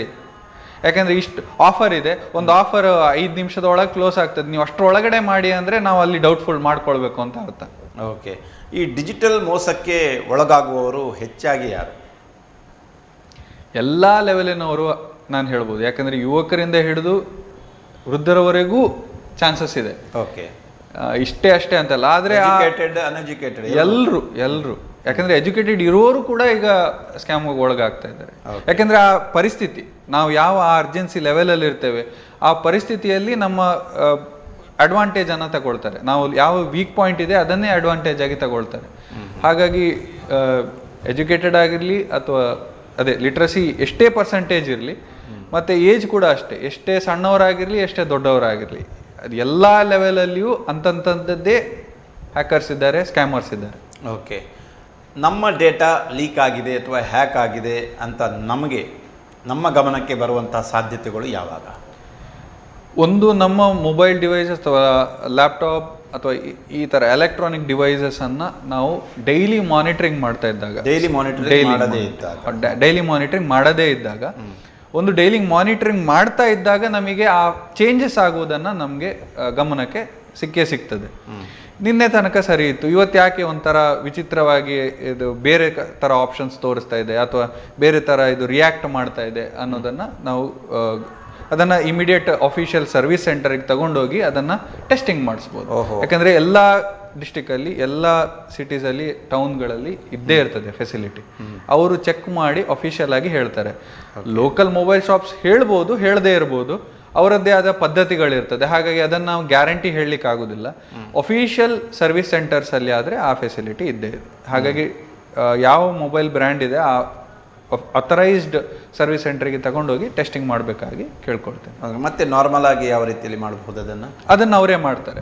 ಆ ಸಿಸ್ಟಮ್ಯಾಟಿಕ್ ಆಗಿ ಅದೇನಿದೆ, ಅದು ಏನು ಆಗಬಾರ್ದು, ಏನಾಯಿತು, ಏನಾದರೂ ಅಡಿಷನಲ್ ವೇಸ್ಟ್ ಪ್ರೋಗ್ರಾಮ್ಸ್ ಅದರಲ್ಲಿ ಇನ್ಸ್ಟಾಲ್ ಆಗಿದೆಯಾ, ವೈರಸ್ ಇದೆಯಾ, ಅದೆಲ್ಲ ತೆಗೆದು ಕ್ಲೀನ್ ಆಗಿ ವಾಪಸ್ ನಿಮಗೆ ಆ ಡಿವೈಸನ್ನು ಕೊಡ್ತಾರೆ. Okay, job opportunity, online job opportunities create ಮಾಡಿಕೊಂಡು ಅಲ್ಲಿಯೂ ಕೂಡ ಫ್ರಾಡ್ ಮಾಡುವವರಿದ್ದಾರೆ. ಇಲ್ಲಿ ಯಾವ ರೀತಿಯಲ್ಲಿ ಎಚ್ಚರಿಕೆಯನ್ನು ವಹಿಸಬೇಕು? ಇಲ್ಲಿ ಅದೇ something related to task fraud ಹೇಳಿದಾಗೆ, ಫಸ್ಟ್ ಆಫ್ ಆಲ್ ನಾವು ಯಾವ ಕಂಪನಿಗೆ ನಾವು ಕೆಲಸ ಮಾಡ್ತಾ ಇದ್ದೇವೆ ಅದನ್ನು ಅರಿತುಕೊಳ್ಬೇಕು. ಆಫರ್ಗಿಂತ ಮೊದಲೇ ನಾವು ಕಂಪನಿಯನ್ನು ಅರಿತುಕೊಳ್ಳೋದು ಒಳ್ಳೇದು. ಓಕೆ, ಯಾಕಂದ್ರೆ ಆಫರ್ ಇದೆ ಅಂತ ಕೊಟ್ಟಿರ್ತಾರಲ್ಲ ಅವರೊಂದಷ್ಟು, ಖಂಡಿತವಾಗಿ ಕೊಟ್ಟಿರ್ತಾರೆ. ಆದರೆ ಹೌದು, ಸರ್ಚ್ ಮಾಡಲೇಬೇಕು. ಯಾವುದೋ ಒಂದು ಕಂಪನಿ ಹೆಸರನ್ನು ಅವರು ರೆಪ್ರೆಸೆಂಟ್ ಮಾಡ್ತಾ ಇದ್ದಾರೆ ಅನ್ನೋದಕ್ಕೆ ಒಂದು ಆಧಾರ ಬೇಕು. ಮೇ ಬಿ ಲಿಂಕ್ಡ್ಇನಲ್ಲಿ ಹೋಗಿ ಅವರ ಪ್ರೊಫೈಲನ್ನು ನೋಡ್ಬೋದು. ಈಗ ನಮಗೆ ಇಂಟರ್ವ್ಯೂ ಮಾಡ್ತಾರೆ, ಅವ್ರು ಯಾರು ಇಂಟರ್ವ್ಯೂ ಮಾಡಿದ್ದು ಅಂತ ಹೇಳೋದನ್ನು ನಾವು ಒಂದು ಮಟ್ಟಿಗೆ ಸರ್ಚ್ ಮಾಡ್ಬೋದು. ಲಿಂಕ್ಡ್ಇನಲ್ಲಿ ಮಾಡ್ಬೋದು ಅಥವಾ ಇನ್ನಿತರ ಸೋಷಿಯಲ್ ಮೀಡಿಯಾ ಸೈಟ್ಸ್ಗಳಲ್ಲಿ ಮಾಡ್ಬೋದು. ನಿಜವಾಗ್ಲೂ ಅವರು ಆ ಕಂಪನಿ ಕೆಲಸ ಮಾಡ್ತಾ ಇದ್ದಾರೆ ಅನ್ನೋದನ್ನು ನಾವು ತಿಳ್ಕೊಳ್ಬೋದು. ಆಮೇಲೆ ಇಮೇಲ್, ನಮಗೆ ಯಾವುದೇ ಕಮ್ಯುನಿಕೇಷನ್ ಇದ್ರೂ ಫೋನಲ್ಲಿ ಡೈರೆಕ್ಟಾಗಿ ಬರೋಕ್ಕಿಂತಲೂ ಇಮೇಲ್ ಕಮ್ಯುನಿಕೇಷನ್ ತುಂಬ ಇಂಪಾರ್ಟೆಂಟ್. ಈಗ ನನ್ನ ಹೆಸರು ಪೃಥ್ವೀಶ್, ನಾನು ಯಾವುದೋ ಒಂದು ಕಂಪನಿಗೆ ಕೆಲಸ ಮಾಡ್ತೇನೆ, ABC ಅನ್ನೋ ಕಂಪನಿ ಕೆಲಸ ಮಾಡ್ತಾ ಇದ್ದೇನೆ ಅಂದರೆ prithvish@abc.com ಅಂತ ಈ ಥರ ಇಮೇಲಿಂದನೇ ನಿಮಗೆ ಇಮೇಲ್ ಬರ್ತಾ ಇದೆಯಾ, ಹಾಗಾದರೆ ಅದು ಕಂಪ್ನಿ ಥ್ರೂ ಇಮೇಲ್ ಬರ್ತಾ ಇದೆ. @gmail.com ಅಂದರೆ ಯಾರು ಬೇಕಾದರೂ ಆ ಇಮೇಲನ್ನು ಕ್ರಿಯೇಟ್ ಮಾಡ್ಬೋದು. ನಾನೇ ಹೊಸದಾಗಿ ಇಮೇಲನ್ನು ಕ್ರಿಯೇಟ್ ಮಾಡ್ಬೋದು, abc@gmail.com ಅಂತ ಕ್ರಿಯೇಟ್ ಮಾಡ್ಬೋದು, yahoo.com ಅಂತ ಕ್ರಿಯೇಟ್ ಮಾಡ್ಬೋದು. ನಿಮ್ಗೆ ಗೊತ್ತಿದೆ, ಅದು free, it is free of cost. ಹಾಗೆ ಎಷ್ಟು ಇಮೇಲ್ ID ಬೇಕಾದರೂ ಕ್ರಿಯೇಟ್ ಮಾಡ್ಬೋದು. ಆದರೆ ಕಂಪನಿಯಲ್ಲಿ ಸೇರಿದಾಗ ಮಾತ್ರ ಕಂಪನಿಯ ಇಮೇಲ್ ID ಕ್ರಿಯೇಟ್ ಆಗ್ತದೆ. ಸೊ ಆಗ ನಾವು ವೆರಿಫೈ ಮಾಡ್ಬೋದು, ಕಂಪನಿಯಿಂದಲೇ ಇಮೇಲ್ ಬರ್ತಾ ಇದೆಯಾ ಅಂತ ವೆರಿಫೈ ಮಾಡ್ಬೋದು. ಇಮೇಲ್ ಅಡ್ರೆಸ್ ಬಗ್ಗೆ ಹೆಚ್ಚಾಗಿ ಗಮನ ಹರಿಸಬೇಕು. ಹೌದು. ಓಕೆ, ಸರಿ. ಈಗ ಕೆಲವೊಂದು ಬಾರಿ ನಮ್ಮ ಈ ಕರಾವಳಿ ವಲಯದಲ್ಲಿ ಹೆಚ್ಚಾಗಿ ಹಣ ಕಳ್ಕೊಂಡವರು ಕೌನ್ ಬನೇಗಾ ಕರೋಡ್ಪತಿಯ ಒಂದು ಏನೋ ಅವಾರ್ಡ್ ಸಿಕ್ಕಿದೆ, ರಿವಾರ್ಡ್ ಸಿಕ್ಕಿದೆ ಅನ್ನುವಂಥ ನಿಟ್ಟಿನಲ್ಲಿ ಹಲವಾರು ಜನ ಒಂದಷ್ಟು ಅಕೌಂಟ್ಸ್ಗೆ ಹಣ ಹಾಕಿ ಕಳ್ಕೊಂಡ್ರು. ಇದನ್ನು ಬಹಳ ಸುಲಭವಾಗಿ ಪತ್ತೆ ಹಚ್ಚಬಹುದು, ಆದರೂ ಕೂಡ ಜನರು ಯಾಕೆ ಇದರ ಬಗ್ಗೆ ಗಮನ ಹರಿಸ್ತಾ ಇಲ್ಲ? ಅದೇ ಸರ್, ಪತ್ತೆ ಹಚ್ಚುವ ಬಗ್ಗೆ ಗಮನ ಕೊಡದೆ ಇಷ್ಟು ಹಾಕಿದ್ರೆ ಅಷ್ಟು ಬರ್ತದಲ್ಲ ಅನ್ನೋದು ಒಂದು ಶಾರ್ಟ್ ಕಟ್ ಆಫ್ ಗೇನಿಂಗ್ ಮನಿ, ಈ ಟ್ರ್ಯಾಪ್ ಅಲ್ಲಿ ಒಳಗಾಗ್ತಾ ಇದ್ದಾರೆ. ಯಾಕಂದ್ರೆ ಹೋದ್ರೆ ಇಷ್ಟೇ ಅಲ್ಲ, ಅಂದ್ರೆ ಅವ್ರು ಏನು ತಿಳ್ಕೊಳ್ತಾರೆ ಅಂದರೆ 10,000 ಹಾಕಿ ನಿಮಗೆ ಒಂದು ಲಕ್ಷದ್ದು 2 ಲಕ್ಷದ್ದು ಒಂದು ಐಟಮ್ ಸಿಗ್ತಾ ಇದೆ, ಕಾರ್ ಸಿಗ್ತಾ ಇದೆ, ಇಷ್ಟು ಹಾಕಿದರೆ ಸಾಕಲ್ಲ, ಅಷ್ಟು ಬರ್ತದೆ ಅನ್ನೋ ಒಂದು ದುರಾಸೆ ಅಂತಲೇ ಹೇಳ್ಬೋದು. ಶಾರ್ಟ್ ಕಟ್ ಆಫ್ ಮೇಕಿಂಗ್ ಮನಿ. ಆ ಟ್ರ್ಯಾಪಿಗೆ ಒಳಗಾಗದೆ ನಾವು ಜಾಗೃತರಾಗಬೇಕು. ಯಾರು ಫ್ರೀ ಕೊಡೋದಿಲ್ಲ. ಯಾವುದಕ್ಕಾದ್ರೂ ಒಂದು ಏನೋ ಒಂದು ಮಿನಿಮಮ್ ಆ ಅಮೌಂಟ್ ಅಂತ ಇದ್ದೇ ಇರ್ತದೆ. ಸೊ ಅದನ್ನು ದುಡ್ದು ಸಂಪಾದನೆ ಮಾಡೋ ಬದಲಿಗೆ ಸ್ವಲ್ಪ ಈ ರೀತಿಯಾದ ಸ್ಕ್ಯಾಮ್ಸ್ಗಳು ಬಂದಾಗ ಅದಕ್ಕೆ ಟ್ರ್ಯಾಪ್ ಆದರೆ ನಾವು ಆ ಸ್ಕ್ಯಾಮ್ಗೆ ಬಲಿಯಾಗ್ತೀವಿ. ಓಕೆ, ಹನಿ ಟ್ರ್ಯಾಪ್ಗೆ ಒಳಗಾಗುವಂಥ ಮತ್ತು ವಿಡಿಯೋ ಎಡಿಟಿಂಗ್ಗೆ ಒಳಗಾಗುವಂಥ ಸಾಧ್ಯತೆಗಳು ಈ ನಮ್ಮ ಈ ಸೈಬರ್ ಅಪರಾಧಗಳಲ್ಲಿ ಎಷ್ಟಿವೆ? ಪರ್ಸೆಂಟೇಜಲ್ಲಿ ಅಂತ ಹೇಳಲಿಕ್ಕೆ ಆಗೋದಿಲ್ಲ. ಯಾಕಂದರೆ ಆಲ್ಮೋಸ್ಟ್ ಈಗ ಯುವಕರು, ಎಸ್ಪೆಷಲಿ ಯುವಕರು ಈ ಹನಿ ಟ್ರ್ಯಾಪಿಂಗಿಗೆ ಒಳಗಾಗೋದು ಜಾಸ್ತಿ. ಎಲ್ಲರ ಹತ್ರ ಮೊಬೈಲ್ ಇದ್ದೇ ಇದೆ ಇವಾಗ.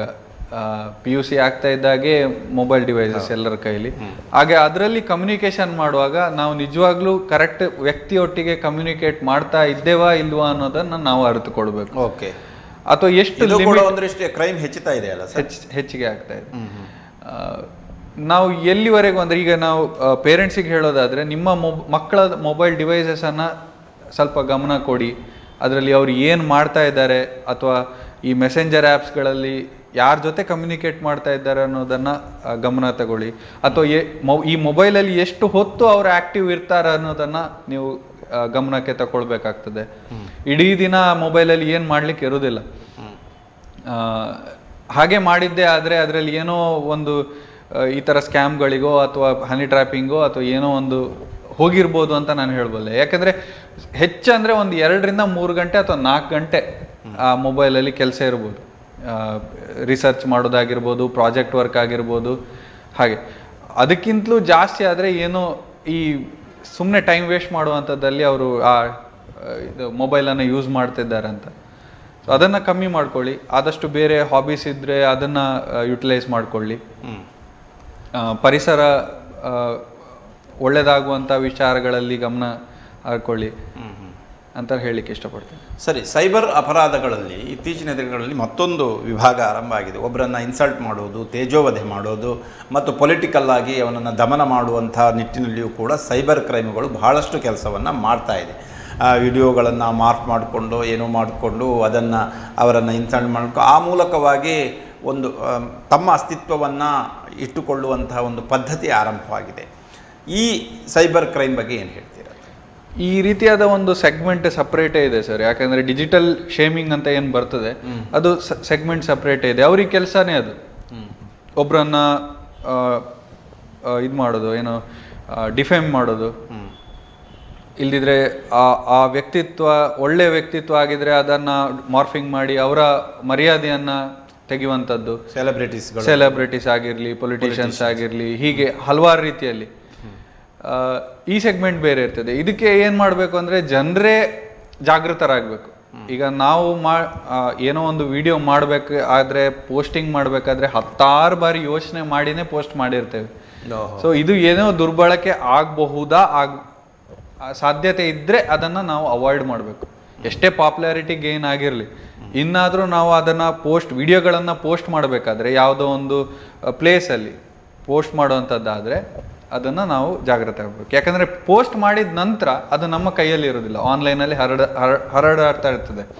ಆ ಹರಿದಾಡಿದಾಗ ಅದರಲ್ಲಿ ಮಾರ್ಫಿಂಗ್ ಮಾಡುವಂಥದ್ದಾಗಿರ್ಬೋದು, ಈ ಬ್ಯಾಕ್ ಗ್ರೌಂಡ್ ಎಲ್ಲ ತೆಗಿಲಿಕ್ಕೆ ಒಂದು ಸ್ನ್ಯಾಪ್ ಸಾಕು, ಒಂದು ಬ್ಯಾಕ್ ಗ್ರೌಂಡ್ ತೆಗೆದು ಇನ್ನೊಂದು ಬ್ಯಾಕ್ ಗ್ರೌಂಡ್ ಹಾಕ್ಲಿಕ್ಕೆ. ಎಷ್ಟು ಪರ್ಫೆಕ್ಷನ್ ಇರ್ತದೆ ಅಂದ್ರೆ ನಮಗದು ನಿಜ ಇದೇ ಲೊಕೇಶನ್ ಅಲ್ಲಿ ಹೋಗಿ ಶೂಟ್ ಮಾಡಿರ್ತಾರ ಅನ್ನೋ ಹೇಳುವಷ್ಟು ಪರ್ಫೆಕ್ಷನ್ ಇರ್ತದೆ. ಎಡಿಟೆಡ್ ಇಮೇಜಿಗೆ ಒರಿಜಿನಲ್ ಮತ್ತು ಫೇಕ್ ವ್ಯತ್ಯಾಸವೇ ಇಲ್ಲ. ಹೌದು. ಸೊ ಆದಷ್ಟು ನಾವು ಏನು ಮಾಡಬೇಕಂದ್ರೆ ಆ ಪರಿಸ್ಥಿತಿಯಲ್ಲಿ ಈ ವಿಡಿಯೋ ನಾನು ಆನ್ಲೈನ್ ಹಾಕುವಂಥದ್ದು ನೆಸೆಸಿಟಿ ಇದೆಯಾ ಇಲ್ವಾ ಅನ್ನೋದನ್ನು ನಾವು ಅರಿತು ಅಲ್ಲಿ ಹಾಕೋದು ಒಳ್ಳೆಯದು, ಕಾಮನ್ ಮ್ಯಾನ್ ಆಗಿ. ಅಫ್ಕೋರ್ಸ್ ಸೆಲೆಬ್ರಿಟೀಸ್, ಪೊಲಿಟಿಷಿಯನ್ಸ್ ಎಲ್ಲ ದಿನನಿತ್ಯದ ಚಟುವಟಿಕೆಗಳಲ್ಲಿ ಡೈಲಿ ಅಪ್ಲೋಡ್ ಆಗ್ತಾನೆ ಇರ್ತದೆ, ಅವರು ಏನು ಮಾಡ್ಲಿಕ್ಕೆ ಪಾಸಿಬಿಲಿಟಿ ಇಲ್ಲ. ಅವರದ್ದೇ ಆದ ಡಿಜಿಟಲ್ ಟೀಮ್ ಇರ್ತದೆ, ಅವರು ಅದನ್ನು ನೋಟಿಸ್ ಮಾಡ್ಕೊಳ್ತಾರೆ. ಏನಾದರೂ ಈ ಥರ ಡ್ಯೂಪಿಂಗ್ ವಿಡಿಯೋಸ್ ರಿಲೀಸ್ ಆದಾಗ ಪೊಲೀಸ್ ಕಂಪ್ಲೇಂಟ್ ಕೊಟ್ಟು ಸೈಬರ್ ಕ್ರೈಮ್ ಜೊತೆ ಕಮ್ಯುನಿಕೇಟ್ ಮಾಡಿಕೊಂಡು ಅದನ್ನು ಇಂಟರ್ನೆಟ್ಟಿಂದ ತೆಗೆಯುವಂಥದ್ದನ್ನು ಅವ್ರು ಮಾಡ್ತಾರೆ. ಯಾಕಂದರೆ ಅವ್ರ ಹತ್ರ ಫೋರ್ಸ್ ಇರ್ತದೆ, ಆ ಟೀಮ್ ಇರ್ತದೆ.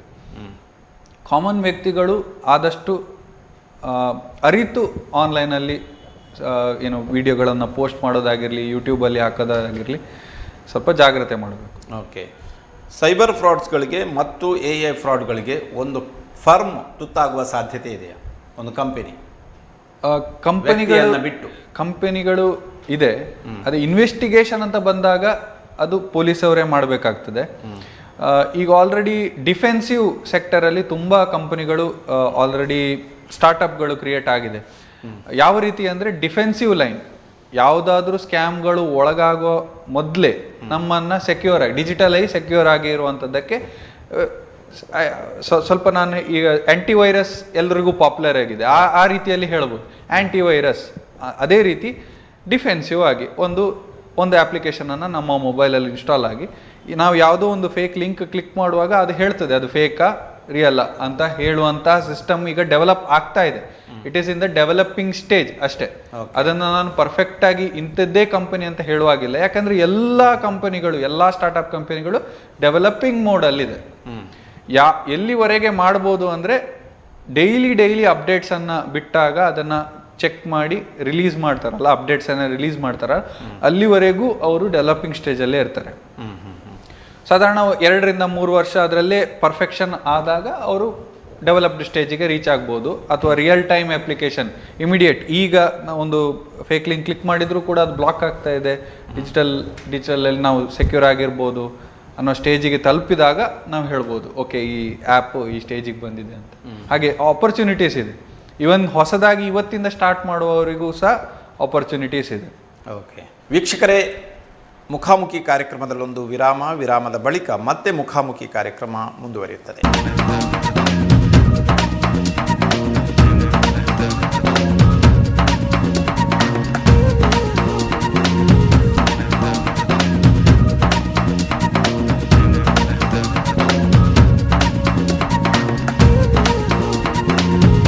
ವಿರಾಮದ ಬಳಿಕ ಮತ್ತೆ ಮುಖಾಮುಖಿ ಕಾರ್ಯಕ್ರಮಕ್ಕೆ ಸ್ವಾಗತ. ಸೋಷಿಯಲ್ ಮೀಡಿಯಾದಿಂದ ಲೀಕ್ ಆಗುವಂಥ ಸಾಧ್ಯತೆಗಳು ಎಷ್ಟು, ಯಾವಾಗ ಆ ಸಾಧ್ಯತೆಗಳಿದೆ ಮತ್ತು ಅದನ್ನು ಯಾವ ರೀತಿಯಲ್ಲಿ ಪ್ರೊಟೆಕ್ಟ್ ಮಾಡ್ಕೊಳ್ಬೋದು?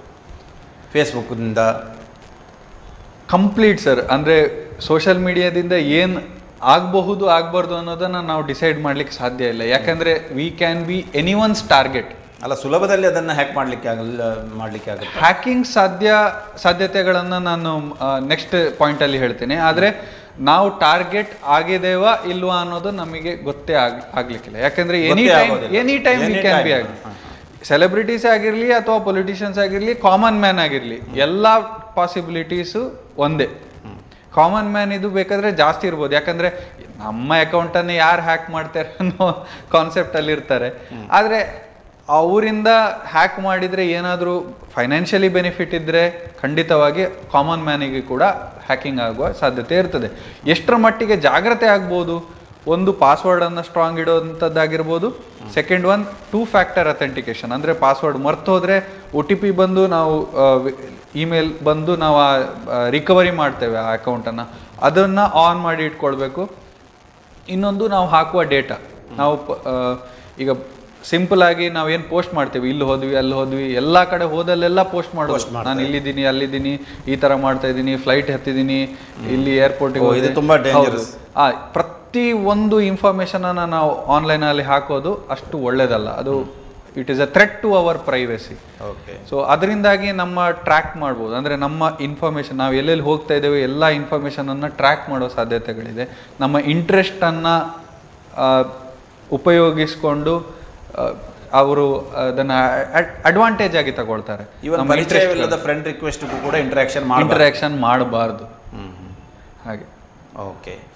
ಈ ಸಂದರ್ಭದಲ್ಲಿ ಒಬ್ಬ ಮೊಬೈಲ್ ಬಳಕೆದಾರ ಒಂದು ಸಂಪೂರ್ಣವಾಗಿ ಸೈಬರ್ ಸೆಕ್ಯುರಿಟಿಯನ್ನು ಪಾಲಿಸಲಿಕ್ಕೆ ಯಾವ ರೀತಿಯಲ್ಲಿ ಮೊಬೈಲನ್ನು ಬಳಸಬೇಕು, ಇತಿಮಿತಿಯಲ್ಲಿ ಒಂದು ಬಳಸೋದು ಮತ್ತು ರೆಗ್ಯುಲರ್ ಆಗಿ ಚೆಕಪ್ ಮಾಡಿಕೊಳ್ಳೋದು ಮತ್ತು ತಮ್ಮ ಕೋಡ್ಗಳನ್ನು ಪ್ರೊಟೆಕ್ಟ್ ಮಾಡಿಕೊಳ್ಳೋದು, ಹೀಗೆ ಏನೇನಿದೆ ಇದರಲ್ಲಿ?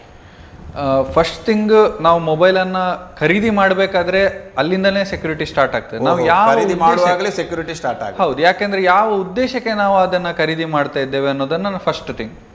ನಾವು ಇಷ್ಟೇ ಒಂದಿಷ್ಟು ಟಾಸ್ಕ್ಗಳಿದೆ, ಒಂದಿಷ್ಟು ಅಪ್ಲಿಕೇಶನ್ಸ್ಗಳಿಗೆ, maybe photography, maybe ಒಂದಿಷ್ಟು ಸೋಷಿಯಲ್ ಮೀಡಿಯಾ ಸೈಟ್ಸ್ಗಳನ್ನಾಗಿರಲಿ, ಅಥವಾ ಏನು ವಾಯ್ಸ್ ರೆಕಾರ್ಡಿಂಗ್ ಆಗಿರ್ಬೋದು, ಅವು ಯಾವ ಉದ್ದೇಶಕ್ಕೆ ನಾವು ಅದನ್ನು ಯೂಸ್ ಮಾಡ್ತಾ ಇದ್ದೇವೆ ಅದನ್ನು ದೃಢಪಡಿಸಿಕೊಂಡು ನಂತರನೇ ನಾವು ಆ ಮೊಬೈಲ್ ಖರೀದಿಗೆ ಮುಂದೆ ಹೋಗ್ತೇವೆ.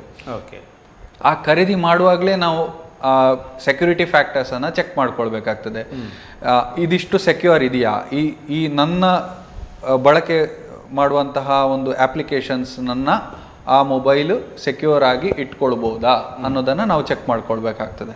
ಮೇ ಬಿ ಈಗ ಐಫೋನ್ ಅವರು ಏನು ಹೇಳ್ತಾ ಇದ್ದಾರೆ, ಈವನ್ ಅಡ್ವರ್ಟೈಸಲ್ಲಿ ಕೂಡ ಹೇಳ್ತಾರೆ it is the most secure ಅಂತ. ಯಾಕೆ ಸೆಕ್ಯೂರ್ ಅಂದರೆ ಅದರಲ್ಲಿ ಯಾವುದು ಥರ್ಡ್ ಪಾರ್ಟಿ ಅಪ್ಲಿಕೇಶನ್ಸ್ ಇರ್ತದೆ ಅದನ್ನು ವೆರಿಫೈ ಮಾಡಿನೇ ಅವರು ಸ್ಟೋರಿಗೆ ಹಾಕಿರ್ತಾರೆ. ಡೌನ್ಲೋಡ್ ಮಾಡಬೇಕಾದ್ರೆ, ಇನ್ಸ್ಟಾಲ್ ಮಾಡಬೇಕಾದ್ರೆ ಸುಮ್ಮನೆ ಯಾವುದೋ ರ್ಯಾಂಡಮ್ ಆಗಿ ಹಾಕಿ ಇನ್ಸ್ಟಾಲ್ ಮಾಡಿ ನಾವು ವರ್ಕ್ ಮಾಡುವಾಗೆ ಸಾಧ್ಯ ಇಲ್ಲ.